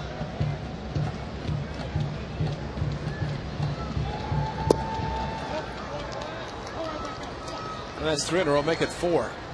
And throw it hard. Rayburn, again, the way he's hit the number 1 tonight, he's got to be looking for it again, especially 3-2.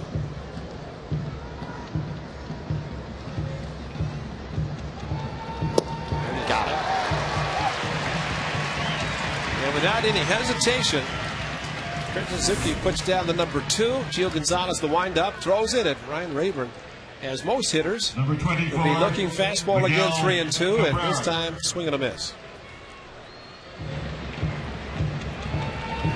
So curveball, it's 2 fastballs missed, and then he went straight to the curveball, 4 in a row.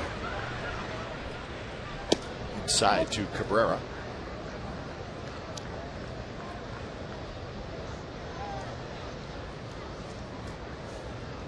Eight strikeouts and 5 1/3 for Gio Gonzalez.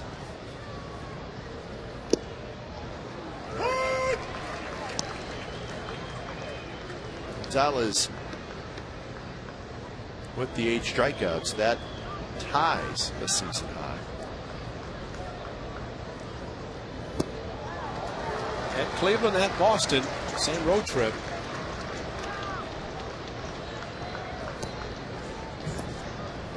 Take that back, not the same road trip, because he's went to New York. Same time he went to Boston. But that's when he got on a roll, starting in Cleveland. That was his first start, of good variety anyway.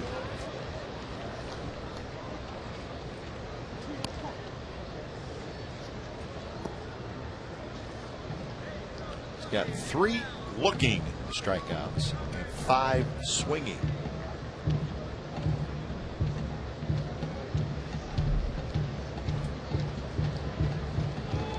Cabrera lays off that one, so now a full count.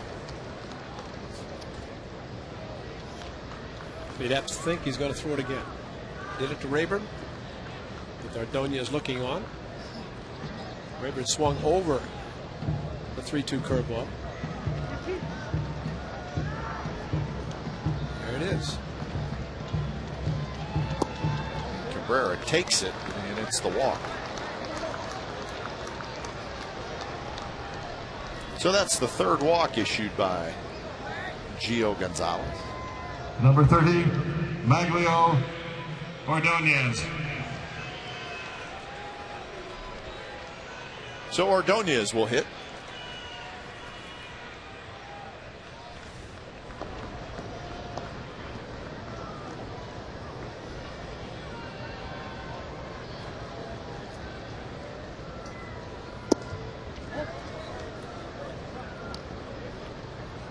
Ordonez walked in the 2nd inning and grounded to short in the 4th.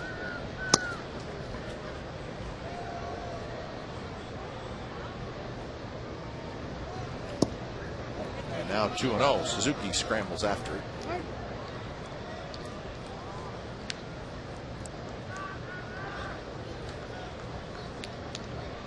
So a quick meeting between pitcher and catcher.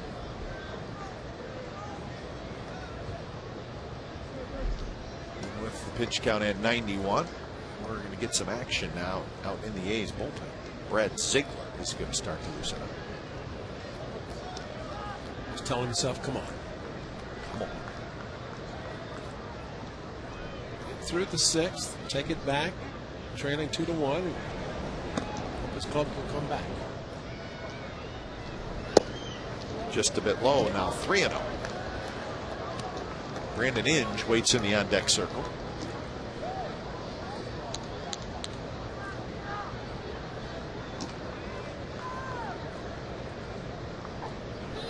Cabrera takes off on 3-0, and the pitch is low. So first and second, and 1 out, and that's 4 walks now by Gio Gonzalez.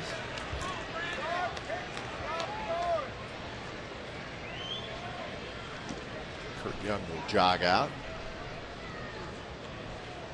Running on 3-0 is a surprise. And you're usually surprised a lot of pitchers and catchers. It's just a count you don't expect the guy's going to be running. But you figure the hitter's going to be taken. But wouldn't that tell you that if he's running, maybe the hitter has the green light? And if it's a strike, he's going to take a rip at it. Or he just, missed a sign. Maybe. Figured he's going to surprise someone. He did. Surprised.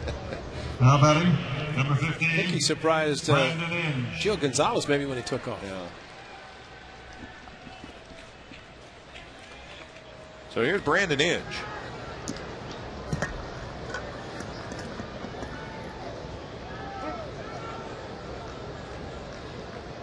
Inge, a strikeout and a pop out.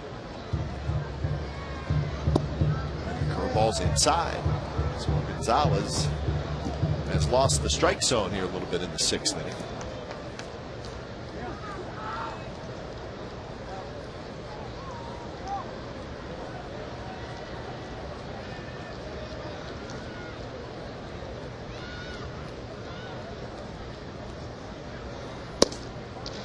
And that one on the outside corner.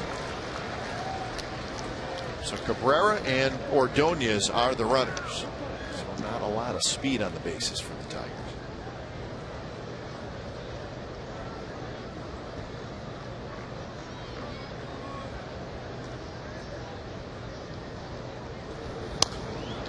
Inge got a fastball and fouled it back.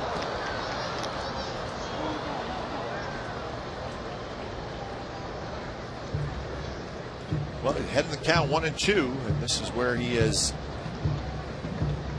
used that strikeout pitch, the big curveball, sharp curveball with a lot of break to it. See if he uses it here. He's used so many, he could possibly sneak a fastball by Brandon Inge. As you saw Cabrera and Ordonez sit back and not swing at the pitch. There it is, he got it. 9 strikeouts for Gio Gonzalez.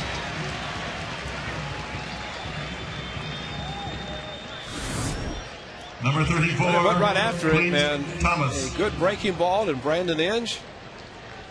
I guess some hitters just cannot look for anything except fastball, and even with 2 strikes.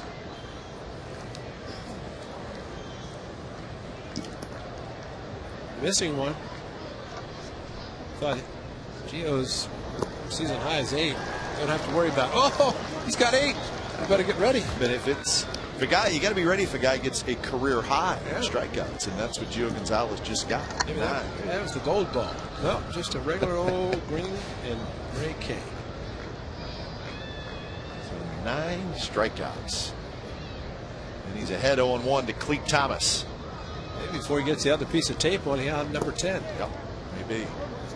He's got Thomas twice, once looking and once swinging. So if you bring a K, a normal K for a swing, can you just flip it upside down and get a take on a backwards K? Sure. So you don't have to have different types of Ks made up. Just flip them around. Yeah. Fastball, swing and a miss. 94 miles an hour.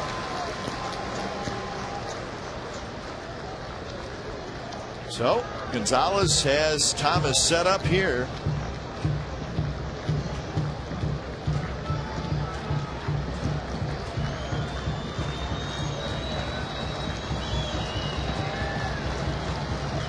2.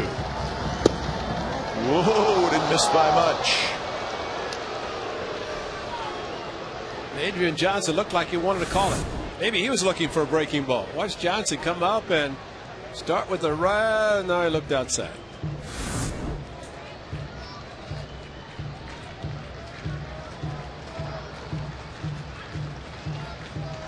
Line drive, center field, base hit.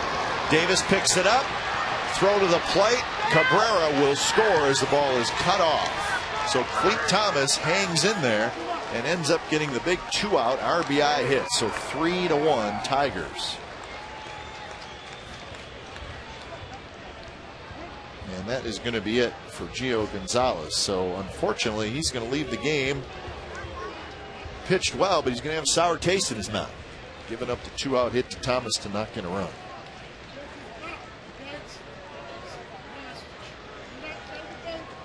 So 102 pitches for Gio Gonzalez. He strikes out a career high 9, but he leaves trailing 3-1. Ziegler coming in. We got a pitching change at the Coliseum.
Nine strikeouts good. The 4 walks ended up costing him. One of those walks scored here, and that was in the 6th inning. So Ziegler comes in. He's got to get Laird. Laird bounces one up the middle. Pennington dives, flips it past Mark Ellis, and everybody's going to be safe. And a nice effort by Cliff Pennington. And the fact that he kept it in the infield saved a run. And that is the main objective for an infielder. A great play. Tried to flip it with his hand, but looked like he got his pinky finger and the thumb and not a very good grip, which is understandable. I think getting it out there would have been gravy. Yeah. Just making the nice play to keep it in the infield. But the bases are loaded. And Adam Everett bounces one toward Ellis. Mark has it, flips to first, side retired. A run for the Tigers. Bottom of the 6th coming up. Detroit 3 and the A's 1. Ladies and gentlemen, please direct your attention to Diamond Vision.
That's the giveaway tonight. Jason Giambi commemorative bobblehead. For the Athletics in the bottom of the 6th Gotta inning. get one of those. Left Yeah, fielder, they look twice. number 12, Scott. Someone said Hudson. she signed with the Rockies. I had not heard that. I talking about it during batting practice. Really? Ty Waller had mentioned. I thought I'd heard it. I checked the roster for the Rockies last night. He was not on the 40-man or had not been played. So Interesting. it could be that if he does sign, he might wait until September 1st when they can expand the rosters. Huh. Here's your G bobblehead. As we speak. Yeah, I had not heard that. Interesting. I think somebody would sign him. Worst case, have him coming off the bench, and especially in going down the stretch, get a better presence if you need a left-handed bat. That's why Jim Leyland said they got Aubrey Huff. The Tigers did. In shows off the strong arm and throws out Scott Harrison. And there was a couple veteran pitchers. John Smoltz signed with the Cardinals, and Vicente Padilla signed with the Right Dodgers. fielder, number 15, Ryan Sweeney.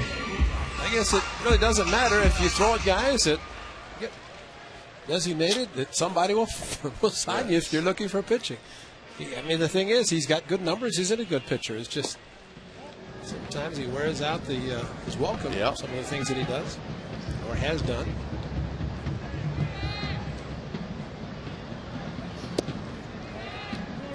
But over there, you hit. Yeah. See how the act goes in the National League. You're starting pitcher in the National League. You swing the bat. Well, at least you put a bat in your hand.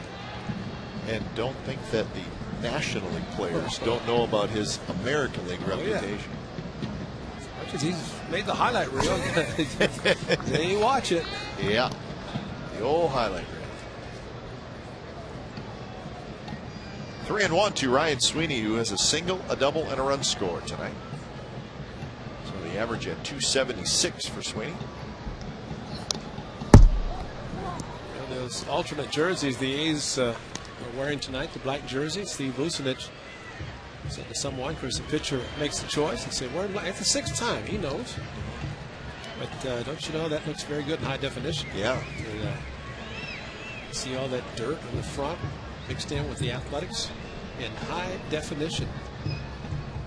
Those who are fortunate to watch it know what we're talking about. Those who don't can still find out about it.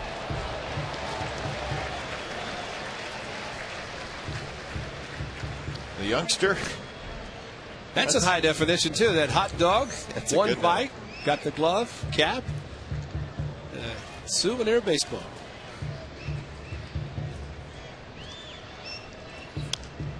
But what do you put down? You get another one? Do you put down the hot dog? Do you put down the baseball? Do you put the hot dog in the glove so you can have the baseball in your hand? Went back to the same area, didn't it? Another foul ball. Oh! Left center. Thomas near the wall, and he tracks it down. Well hit ball by Ryan Sweeney. But Cleet Thomas takes care of it.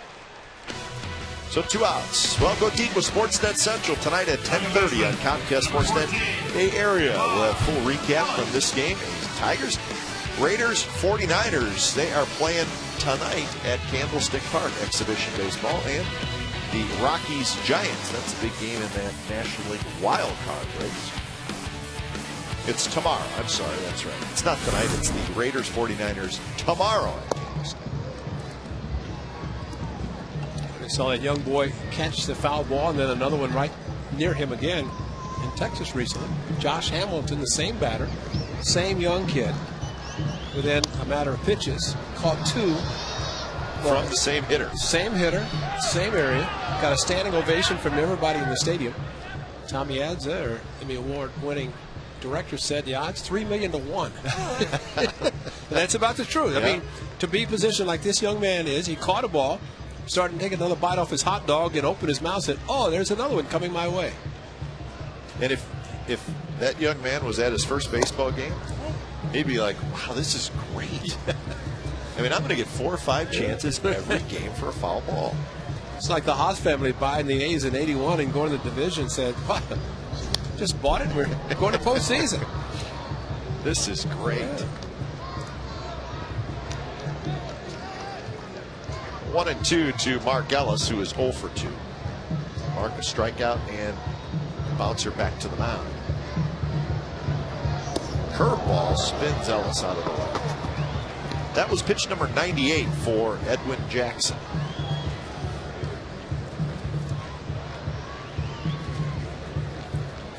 He's gone as high as 132 this year. Wow. He's also thrown 122 in a game. Strong young man. Inge has it. There's that strong arm, and that is a 3-up, 3-down inning for Edwin Jackson. 7th inning coming up. Tigers 3, A's 1. Just a reminder to pick up your tickets for tomorrow.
Last year, June 2nd, Bobby Crosby a walk-off single to beat the Tigers.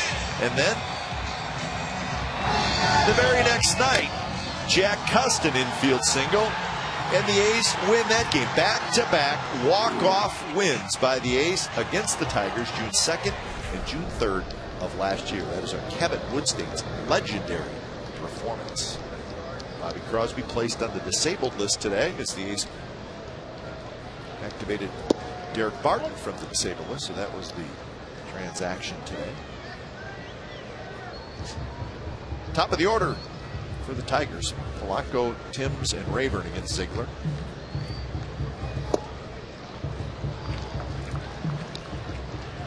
Polanco is 1 for 3 in the ball game. He singled in the 5th. He had a base hit taken away from him in the 3rd. Ryan Sweeney made a diving catch on a line drive.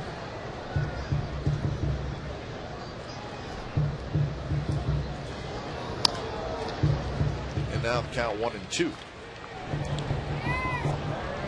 Brad Ziegler's done a very good job with that two-seam fastball, sinking fastball that he throws down and into the right-handers. And it starts to from the middle to the inside part of the plate and dives down and in. Ideally looking for a ground ball, hit the left side for a swing and a miss. Frisbee got him with a caught for a strike. Polanco disagrees with Adrian Johnson. It's because he very rarely strikes out. You can't believe it. But down and in with the fastball, and then the Frisbee, the slider, catches the outside corner, and they'll see, oh, barely, if got it, the black of the plate. Blanco's got a good enough eye and a quick enough stroke that he, again, does not usually walk back to the plate. To left field where Hairston's over, and he makes the catch. So Marcus Timms on the first pitch flies out to left field. 2 outs. Number 25, Ryan Rayburn.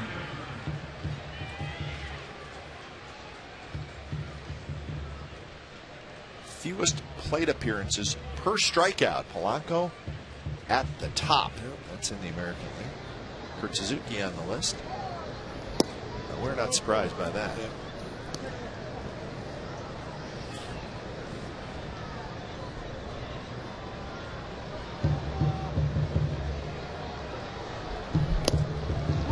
Well, we've talked about the fireworks, and if you're watching this telecast in high definition, you can see Saturday, August 22nd, fireworks night, right behind home plate in the backdrop signage. I do believe that would be tomorrow. It's tomorrow night. That's what it says right there. Fireworks night, watch from the field. Fans can get down on the field in the outfield and bring a blanket, just lay down and watch the fireworks. And a lot of people do that. Remember the ball game at 6 o'clock tomorrow night. And the fireworks right after. Slowly hit to third. Kennedy charges, flips to first, and they get Ryan Rayburn. Good inning for Brad Ziegler. 7th inning stretch from the Coliseum. Still 3-1 Detroit.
Another strong start. He had a career high 9 strikeouts, and he did it in 5 2/3 innings.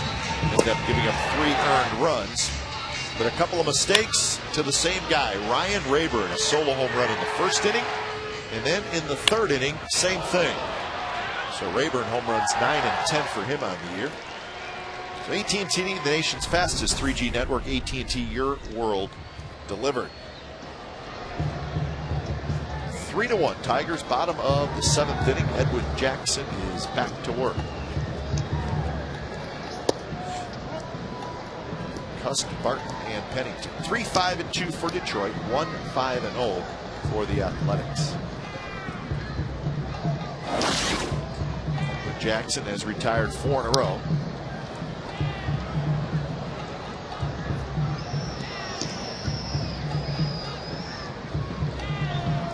See why he's as good as he is, considering his velocity. Pitch number 101 was at 95.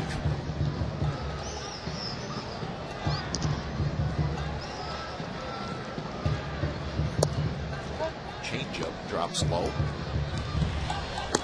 Bobby C, the lefty. Brandon Lyon, the righty.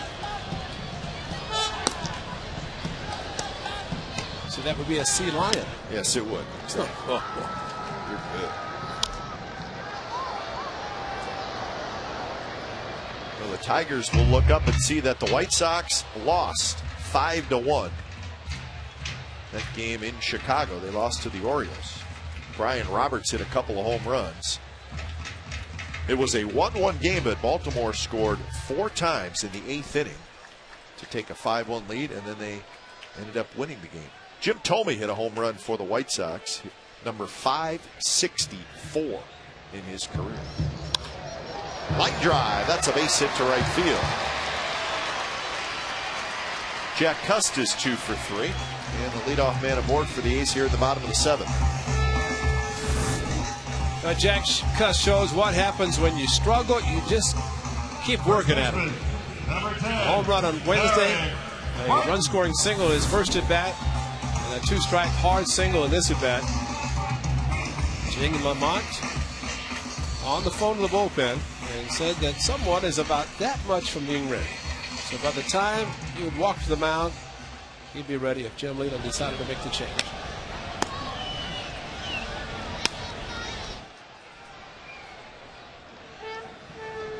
So Barton the hitter with Pennington in the on-deck circle. Where Pennington, as a right-handed hitter this year, is just 2 for 19. So I'm sure that's coming into play.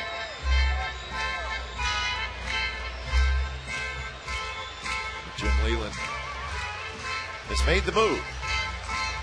So Bobby C, the lefty's coming in. Edwin Jackson, 6+ innings tonight.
The bottom of the 7th inning, 6+ innings, 6 hits, 1 run, 1 walk, 5 strikeouts, and 104 pitches. So he hands the ball over to his bullpen. Bobby C, the left-hander, comes in.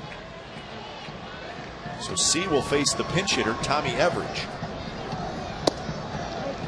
So Everidge pinch hitting for Derek Barton. Barton was 1 for 2.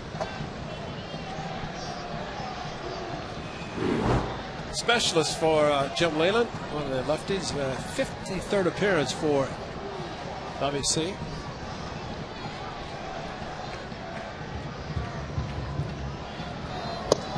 Outside corner, that's a strike. Tommy Everidge, it's got to be thinking, if I can hit a home run off CC Sabathia, turn on that mid-90s fastball and crush it in left field, probably hit any left-hander.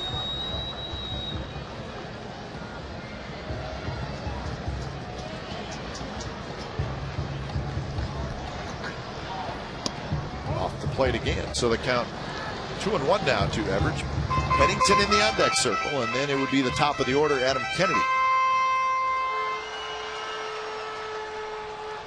6 hits in the game now for the Athletics after the Cust single.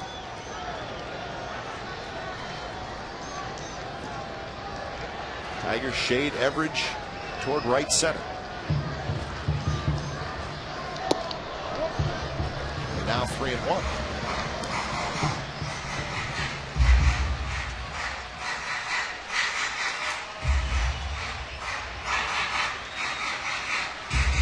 Against Sabathia, Tommy Everidge pulled the hands in and crushed the fastball to left field. Of course, his first major league came to right center field. Big hole on the right side for him to shoot one through if he wants to. Got a fastball up and out over the plate. Fouled it back. Now, big CC Sabathia. The ball was crushed just underneath the second deck in left field.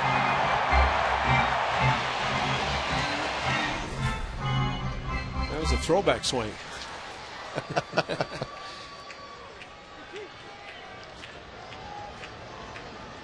So full count. Cuss the runner at first.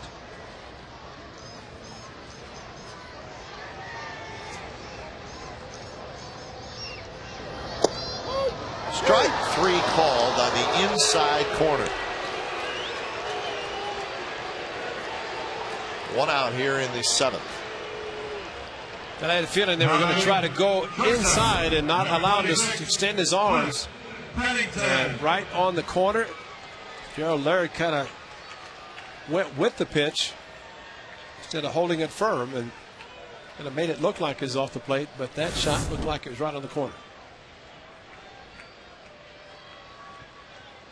So Pennington steps in. He'll hit from the right side.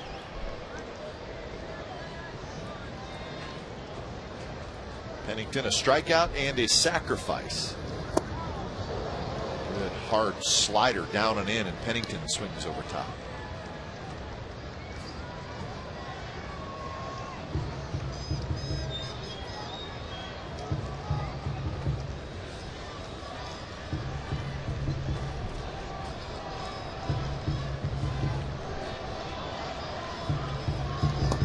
And another breaking pitch and another swing and a miss.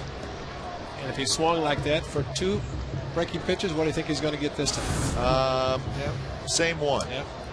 At least he should. Saying goes, you prove you can hit it, we'll stop throwing it to you, but you have to prove you can make contact.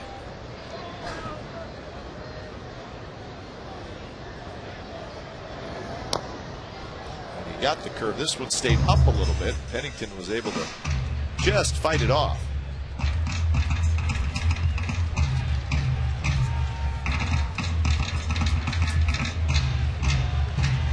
Curtis Granderson has a glove like he's going to be going in to play some defense, maybe.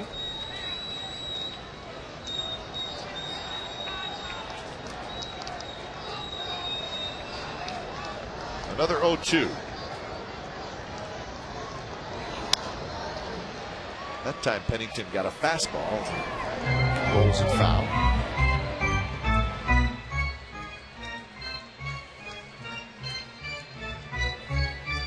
A's have stranded 5 through the first 6 innings. And they have just 1 extra base hit. That was the double by Sweeney in the 2nd inning, and he scored the only run.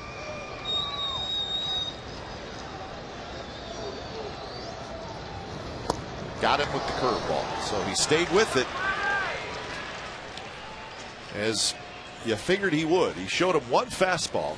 Pennington rolled it foul and then went right back to the slider. Number 29, Adam Kennedy.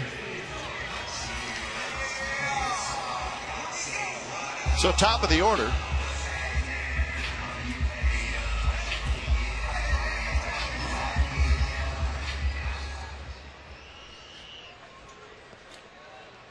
So Kennedy looking for his first base hit. He did get on base in the 5th, reached on a fielder's choice.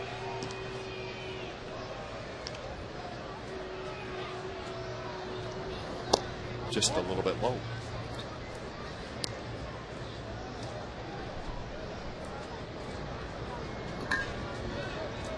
So Bobby C has come in and struck out both the hitters he has faced, Everidge and Pennington. Now he goes after Kennedy.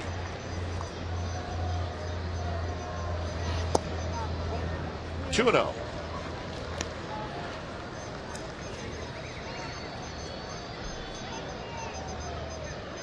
Brandon Lyon continues to throw, the right-hander out in the Tigers bullpen. A's bullpen is quiet.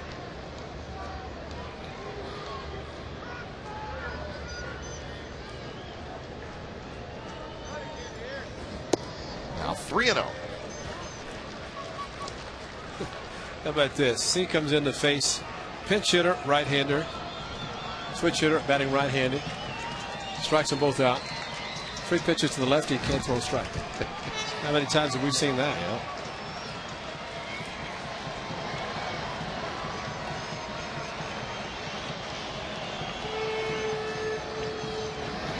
And he misses outside.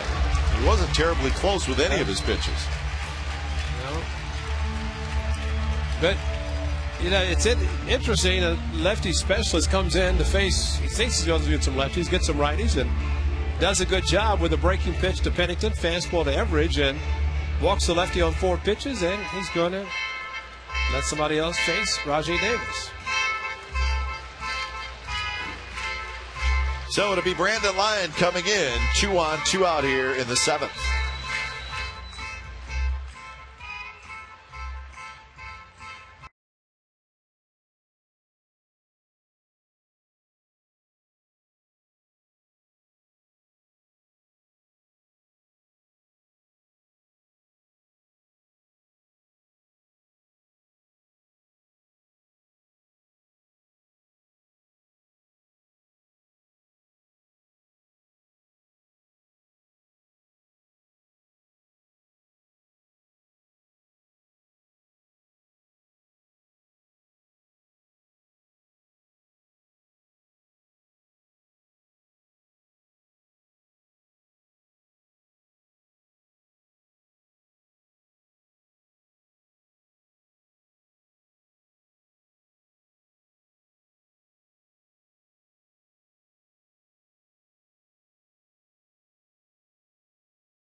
On base, first and second, and Rajai Davis steps to the plate, and he will hit off the right-hander Brandon Lyon, who's having a nice year for the Tigers, 6-4 with a 2.84 ERA.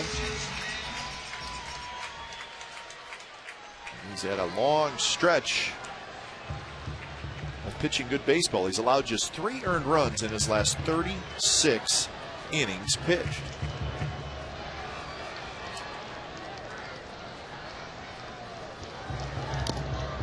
Davis a foul tip. So Cust is at second. He opened the inning with the base hit and back-to-back strikeouts.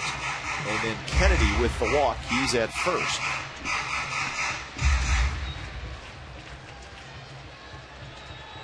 Rajai Davis is 1 for 3. He had a base hit in the 5th inning. He also fouled out and flied to right.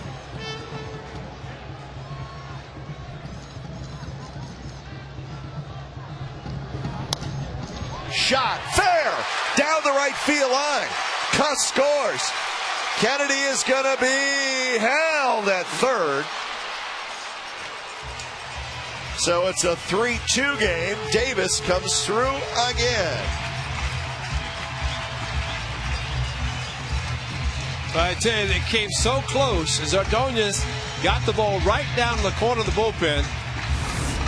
If it had gotten down in the corner, the A's would have tied the game. But Rajai, outside fastball, but watch it down in the corner, just inside the line. But right at that point, it stops for Ordonez to get to it. Gets past him down towards the right field corner. Mike Gallego had to hold up Kennedy, who was hoping to score, and Rajai Davis was halfway to third. He had to scamper back to second. So here's Kurt Suzuki. Makes a fastball first, right? So the book is closed on Edwin Jackson as Michael Wirt starts to throw. 2 runs in the 6+ inning.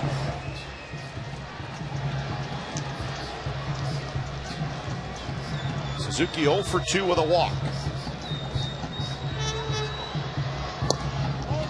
Lyon goes back out there again, tries to catch the corner, but misses. 1-1 count. Kurt Suzuki, not much against Edwin Jackson. Well, to be honest, not many guys did much against him. A couple of runs, 6 hits, a walk, but trying to get to the bullpen.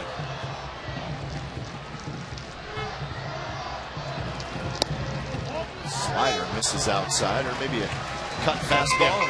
Yeah, he's got the cutter slider also. And Edwin Jackson trying to hang on to get number 10. Torture. Yeah, this is just the 7th inning, Edwin, so you need 7 outs to get the win. Suzuki's going to take one of the cutters to right field and drive in 2. Just to stay outside with the cutter. That one was up, and Suzuki pops a foul back. Ideally, you want the cutter down. You want it a little bit away. So you just kind of stay inside, drag the bat through, and find the hole on the right side. Don't want to try to pull it.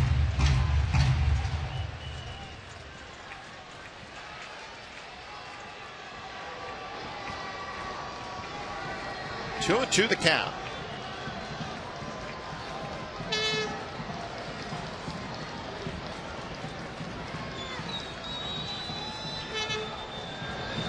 Swing and a miss. He got him on the outside corner with a fastball. A's get a run. They strand 2. 8th inning coming up. Detroit 3, Athletics 2.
Breast Cancer Awareness Day is presented by Olay Skincare, and it is Saturday, September 5th. Caps and pins are now available for purchase at A's home games behind Section 120. 10,000 fans that day are going to get a pink pashmina. It's courtesy of Olay Skincare.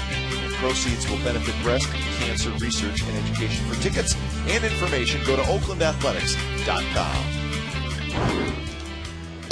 Brad Ziegler, an inning and a third so far, and he's back out there as he faces Cabrera, Ordonez, and Inge. 3 right-handed hitters. Tommy Everidge now at first base. Cabrera rips one left center field. Nobody's going to get it. Bounces off the wall. Cabrera's going to have to hurry to get to second base. Ellis has it. The tag. Got it.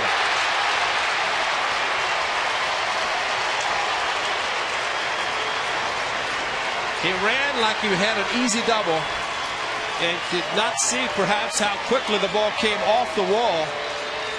And Jim Leyland's going to argue with second base umpire Jim Wolf. And sure, Cabrera thought he got his foot in, but if he's running hard the whole way, that's an easy double.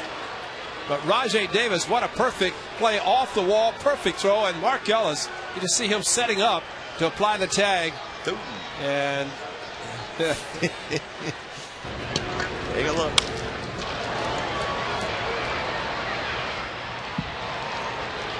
And he turned it on right there, and I just think he could run a little bit harder than that.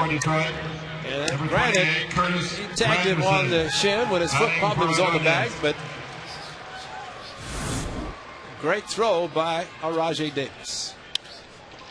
So Granderson pinch hitting for Magler Ordonez. First pitch he sees, and he slaps a single into right field.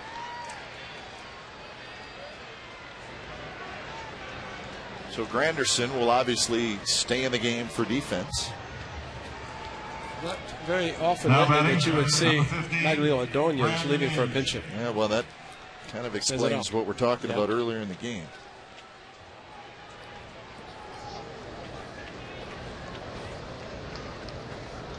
Keep an eye on Granderson. He has 20 steals this year. He's been thrown out 6 times.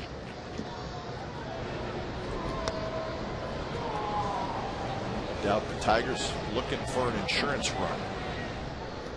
Very close play, and Granderson just gets back. Well, he tagged him on the forearm, so that means he's out, right? I think so. That was close.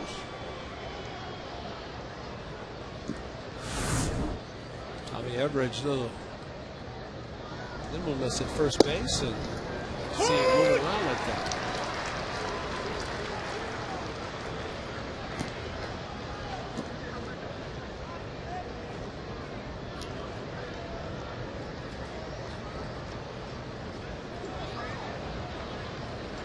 Another throw first.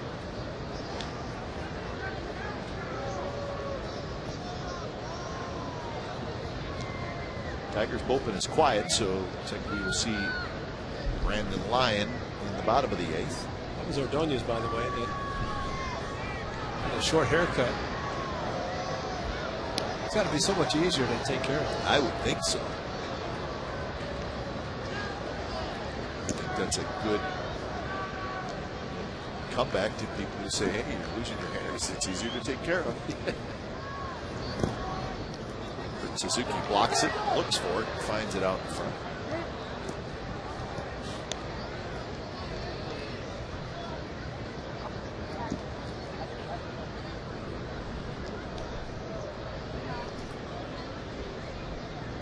Inge a couple of strikeouts tonight and a pop out. That was to second base. He's struck out looking and swinging.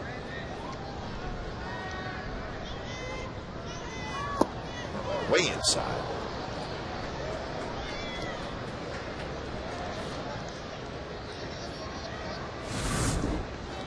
It's that two-seamer down and in, just a little bit too far.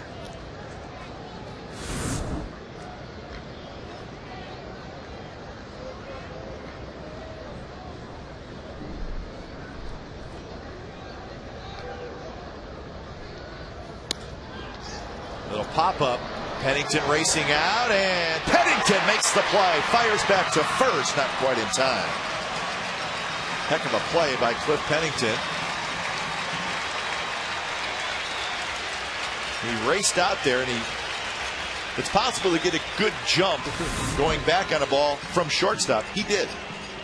Well, to reach over his head the way he did, we saw Bobby Crosby do it at first base in foul territory. Just concentrate and just know that you want to try to keep the ball as close to your head as it comes down as possible. Reach out and make the play, and he was thinking double play. So good work by Brad Ziegler as he comes out. Jay Marshall comes in to face Cleet Thomas. And we'll be back 3-2 Detroit.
faces Cleat Thomas, so lefty on lefty, with Curtis Granderson at first base.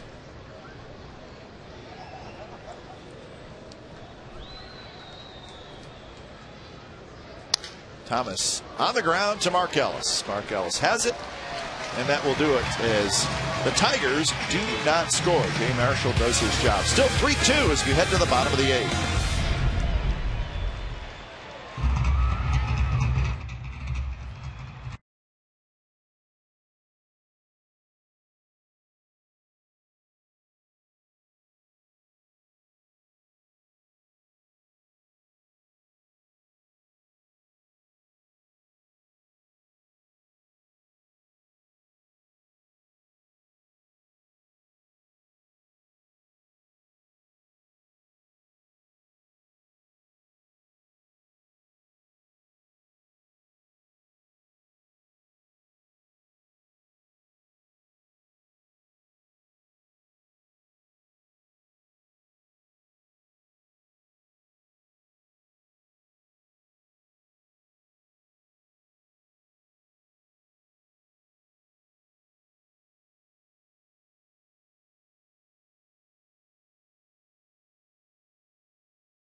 Brought to you by Cash Creek.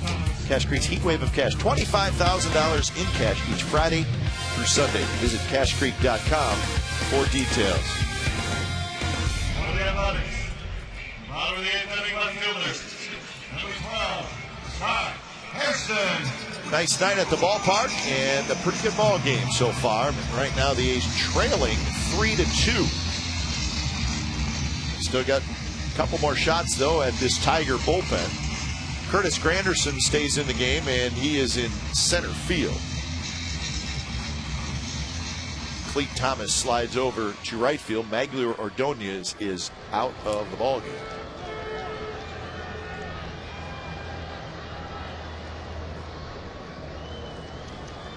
Scott Hairston is 0 for 3. First pitch is just off the plate.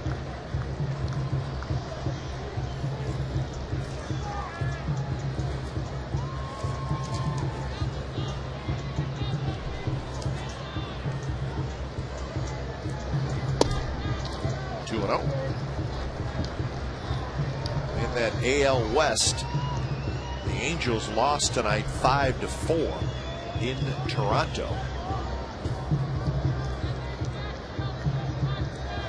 And the Texas Rangers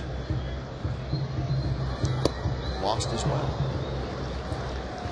Tampa Bay beat Texas 5-3. So the lead remains 5.5 for the Angels. And the wild card, they all lost. That's right. Boston lost. Tampa Bay picked up a game. That's why the Texas-Tampa Bay game, or series, is a big series. Drive to left, but off the end of the bat. Raven is there. And the AL wild card now with Boston losing. Boston leads Texas by 1, and Tampa Bay picks up the game, so they are now 3 back. Scott Harrison opened up, and he knew it when he hit it off the end of the bat. He had a big swing, 2-0.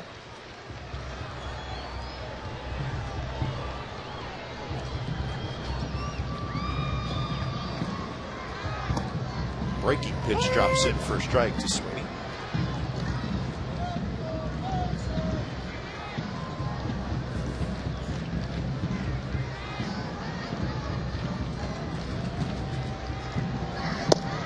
Twins won their game 5-4 in Kansas City. The Royals tied it at the bottom of the ninth, but the Twins won it in the 10th Our old friend Orlando Cabrera had an RBI triple in the 10th that ended up being the game winner.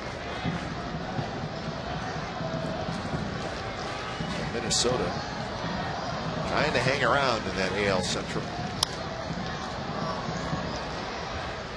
Even with the win, the Twins still 4 games under 500.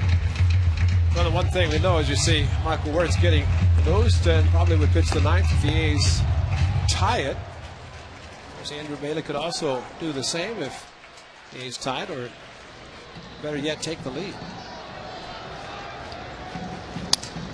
Broken bat to the right side. Cabrera goes a long way, but he's going to get there and flip to Lyon for the out. Think about the unbalanced schedule, and you get down the final month, at least a month, you're staying within your division. Big time. White Sox and Tigers home and away towards the end of the season. And we got 6 more. In fact, right at the end, the final 3 games of the year for both the White Sox and the Tigers will be against each other in Detroit. It'd be fun if that meant something. It's a little series to keep an eye on. Angels will be right here at the Coliseum that final weekend. That's right. For them, it might be tuning up for another division.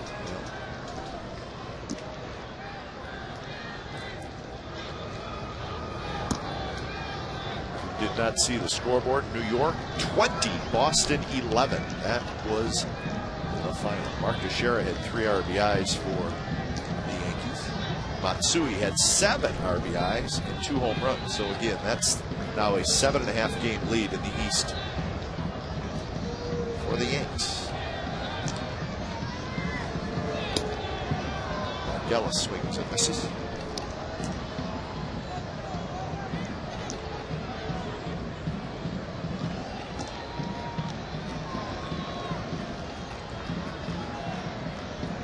Ellis is 0 for 3. Right on the corner.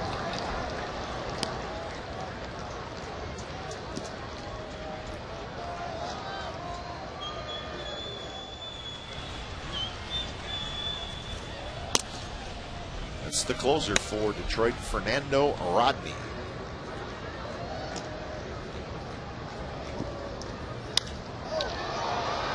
Hook to right field. Cleat Thomas back a couple steps. He's got it. So Brandon Lyon comes in. He does a pretty good job. He's here in the 8th. He has a 3 out.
Sister station, Comcast Sportsnet Bay Area for Chronicle Live with Greg Papa.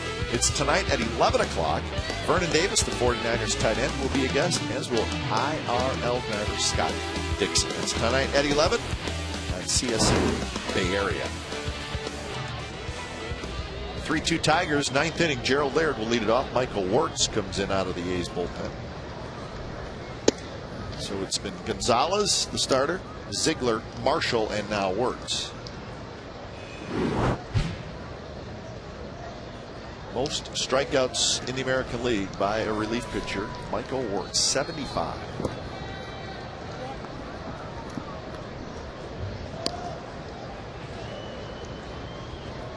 Laird, Everett, and Polanco here in the ninth.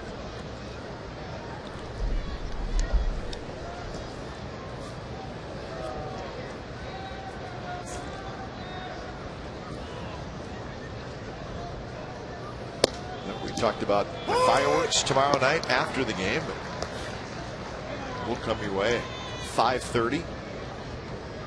A's pregame live, then the ball game at 6 o'clock. Trevor Cahill and Armando Galarraga, the pitching matchup. So make sure you join us for that here at Comcast Sportsnet California. And then on Sunday it'll be Brett Tomko and Rick Porcello again. See that game at 1 o'clock. Galarraga and Cahill tomorrow. Two guys with double figures on losses, but two pitchers that are going to be very good. So if you don't stay home and watch the game, come out to the ball game and check out the fireworks afterward. Well, if Delaire's going to show the fireworks in high definition, is he going to stick around, you think? It's a good idea. I think he should. And really, I don't think you don't really need announcers to describe the fireworks action. So no, I think we could be on the freeway watching them as we depart. And Delaire and Tommy Edza, I mean, they could do a great job showing the fireworks. Marty with the camera in high definition and run that by some of our bosses. Yeah, I think the crew would enjoy shooting the fireworks. I think it's nice. Well, Marty wouldn't mind if Chef Rodney brought some sliders up to him. Marty would work all night if they kept sandwiches. delivering food. He's an eating machine. Gerald Laird with a leadoff walk. One good slider out of the pitches for Michael Wirtz to Gerald Laird. Number 4. Times that Adam Michael Wirtz, he Everett. comes in. It takes a little while for the excellent slider to work effectively. Right, don't say slider in front of Marty. I know. But don't say slider in front of me. Especially Kobe beef sliders. Now Michael Wirtz needs to shut down the Tigers, give the club a chance. The A's a chance in the bottom of the 9th inning.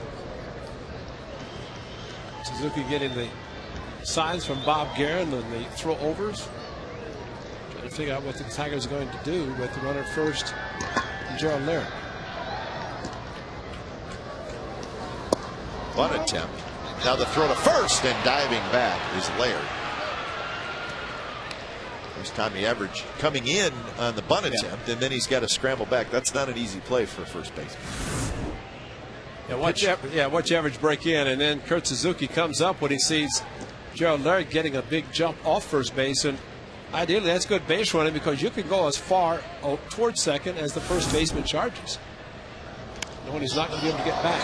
Let it drop. Let it drop. Oh, no. There it goes again. Too many times we've seen it. As the hitter peels off to go to the dugout and the runner goes back to first base, let the ball drop and you get an easy double play. We'll listen. Number 14.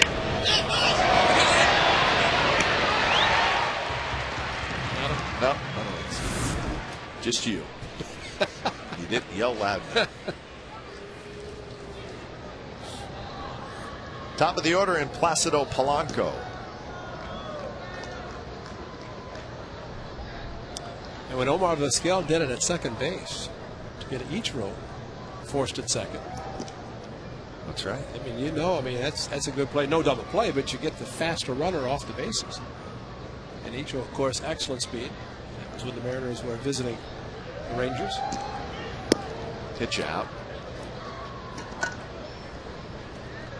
There's Polanco. Handles that bat so well. He's a perfect candidate for the hit and run, even though the base runner, Laird, is not particularly fast.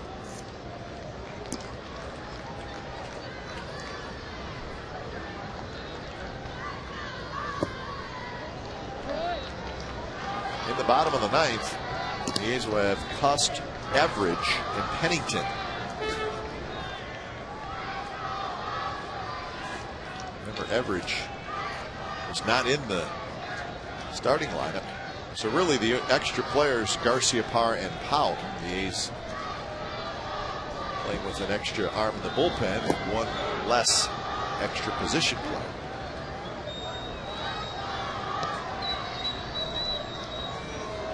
So Cust will lead it off.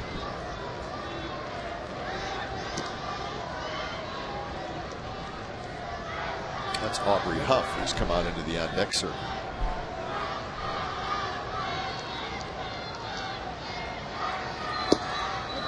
And on 3-0, the pitch inside. So Polanco with the walk. He's been on base a couple of times tonight. And here's Huff.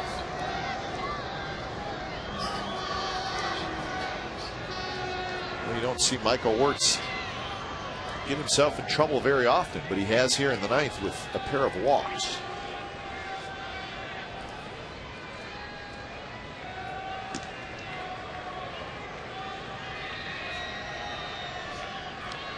That'd be Jeff Gray. Can get loose. Your attention, please, ladies and gentlemen, for Detroit. Batting for Marcus. I always think when you see relievers just kind of casually walk to the mound, and you think, why aren't they hurrying?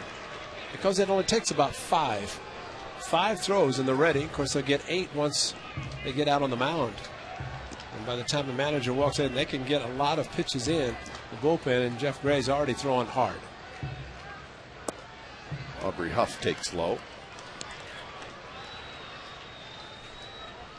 Well, it wasn't that long ago we saw Aubrey Huff in the Baltimore Orioles uniform. It was just last week. In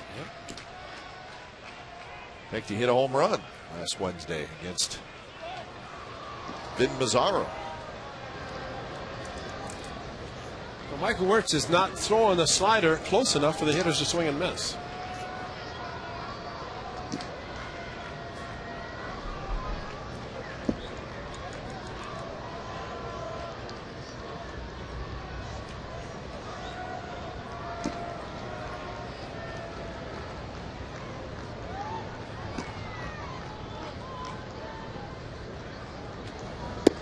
Missed again. So 3-0 to Aubrey Huff.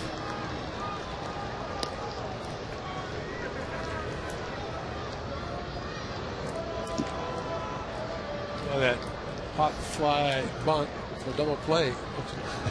It's very big right now, right? Yep. Fastball for a strike to Huff. It's a tough call here because ideally you'd like to throw the slider again and you'd have to swing over it or top it for double play.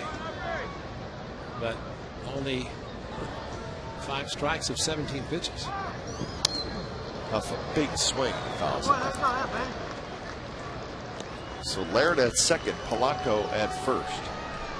And Aubrey Huff this year with the Orioles had 72 RBIs. That's a lot.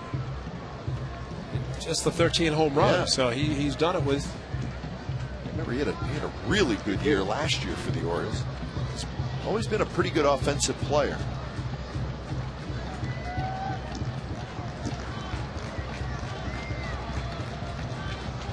Three-two, runners take off, and it's lined to right field. Sweeney over on the dive, and he caught it. Get a triple play. You only need 2.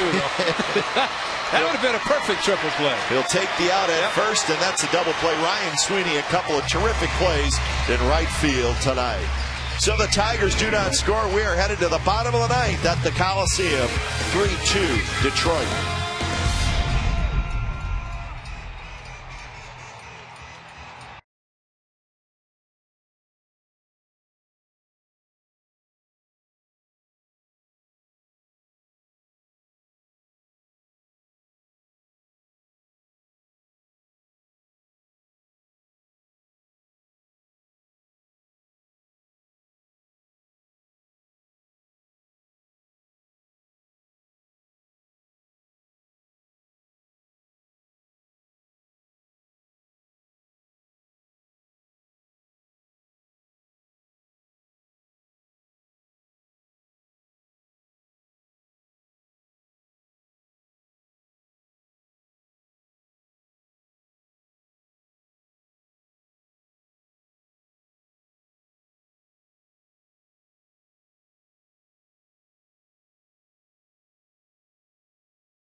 Williams.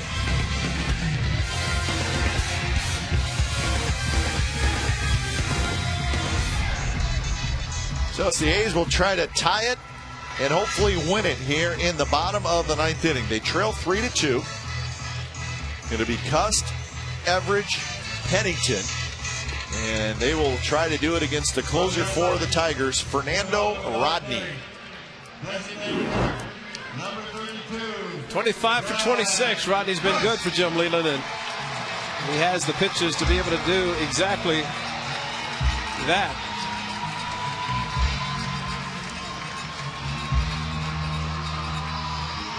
.25 walks, but 50 strikeouts.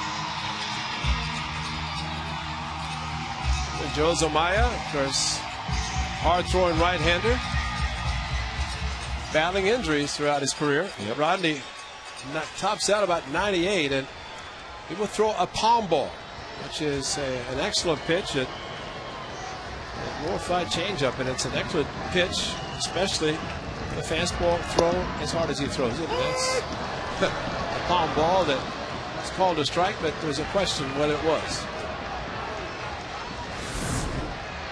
Well, you make the call, and way outside, almost hit the white line again.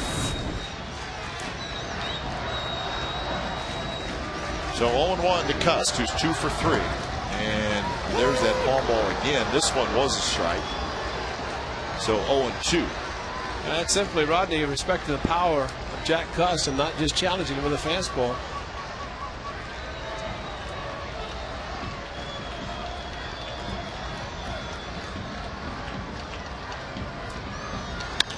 Shot, base hit right field. An 0-2 pitch, and Cust just ripped it to right. An 0-2 fastball after he just threw him 2 outstanding palm balls. And you got to be saying, what are you thinking? If he's sitting fastball, why do you throw it to him? If you're worried about him hitting it in the first 2. But Jack Cust, as we have seen tonight, that's his 3rd hit, and all 3 coming with 2 strikes. So excellent night for Jack Cust. And we are told that the last pitch was 100 miles per hour, and Jack Cust turned on it, pulled it. Everidge to bunt, and it is a foul ball. Oh, why couldn't it have been fair? Adrian Johnson, the home plate umpire, called it immediately. Well, Wednesday night, Tommy Everidge with 1st and 2nd did not bunt. Said he had never bunted in the minor leagues, never bunted any place, because he had been hitting. Actually, let's see, now he's saying the ball hit down. Where does it end up? A little bit behind home plate. Just because you hit behind home plate doesn't mean it's a foul ball. It can hit behind the plate and spin forward and be fair. But Everidge had not bunted at all in the minor leagues. So you're saying if Laird lets that ball bounce, and it goes in fair territory the second time, yeah, and then it goes into fair territory, he picks it up, it's fair ball. It's a fair ball. Bunted, Cabrera will look at second and then flip to first. So the sacrifice taken care of by Tommy Everidge. And if he had never bunted before, that's a pretty good bunt. Yep, he was fine. And almost the point of why not Wednesday night. Well, that was part of the post-game discussion, no question about it. Your attention, please. That's a couple of sacrifice bunts by the A's tonight. Pennington had one in the 5th. Excellent bunt, especially against a very tough pitcher, and Tommy Everidge did a very good job of getting the ball down. But see, in the minor leagues, Tommy Everidge was hitting in a 3, 4, 5 spot, and typically those guys don't sacrifice. But it comes to the big leagues. Wednesday he was hitting 8th. Tonight he's hitting 8th as he came in for Barton. So give him a lot of credit. I'm sure working on it before the game. I'm assuming he did, because he looked like he had been practicing and got it done. See if Nomar can get it done as he pinch hits. But the A's are tied, so Nomar can play short. That's right. He was taking ground balls there today. They have to. Bobby Crosby on the DL, and Pennington is being removed for a Garcia-Parra, the pinch hitter. Of course, he came up as a shortstop with Garcia-Parra. First pitch to Nomar is a fastball for a strike.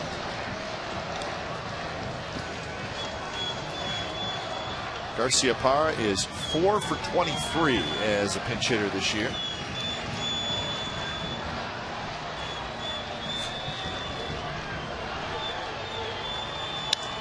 Hit hard. Polanco on the backhand. Throws to first for the out.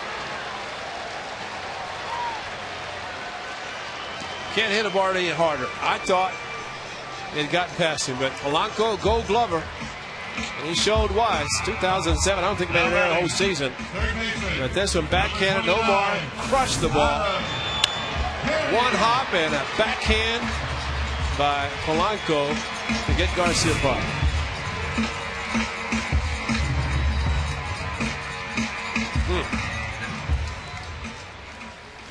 So 2 outs, and it'll be up to Adam Kennedy. He's still with a chance to tie this game here in the bottom of the ninth.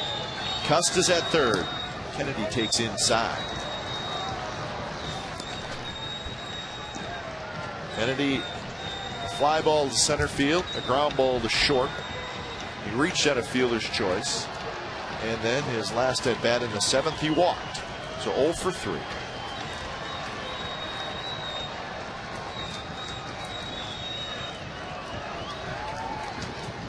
Low, 2-0.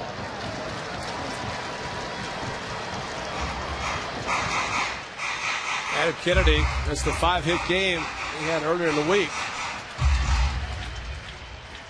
Last week against the White Sox, the ball's all to left field. Huge hole on the infield, but Ian just playing with the bag, so you see the gap between third and short. There's that palm ball, and he throws it on 2-0. It just kind of floats in there. You could just imagine sticking the ball in your palm and wrap all your fingers around the ball. It's not like a circle change, it's just a palm ball, and you just throw it as hard as you can, but obviously with the ball tucked in your palm, you can't get much velocity. And that time he went with the heater, and it's 2-2.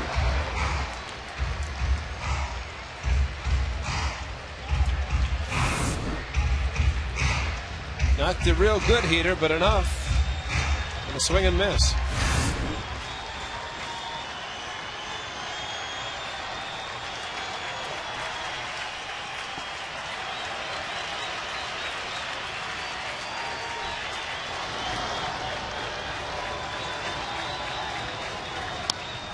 Kennedy battles in, fouls it just past the A's dugout. And not surprising they hit the ball foul to the opposite field, because you almost have to sit palm ball. You can't be fooled by sitting fastball and having pull the string on a palm ball and swing and miss. Another 2-2. Rodney to Kennedy. He rolls that one just foul. Cabrera made a dive for it, but it was foul. And that was the palm ball.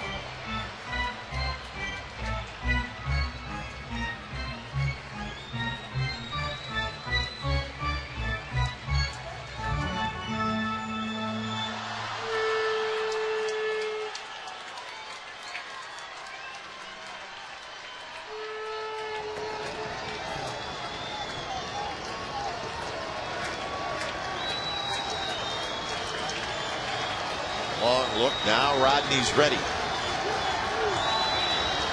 Swing and a miss. He struck him out. 100 miles an hour. So the A's make a run at it here in the bottom of the ninth, but they come up short. They do not score. So the Tigers take game one of this 3-game series by a final score of 3-2, and it's a good night in the standings for the Tigers as well. The White Sox lost tonight, so the Tigers now have a 3.5-game lead over Chicago in the AL Central. The A's with the loss, their record falls to 53-68. So again, the final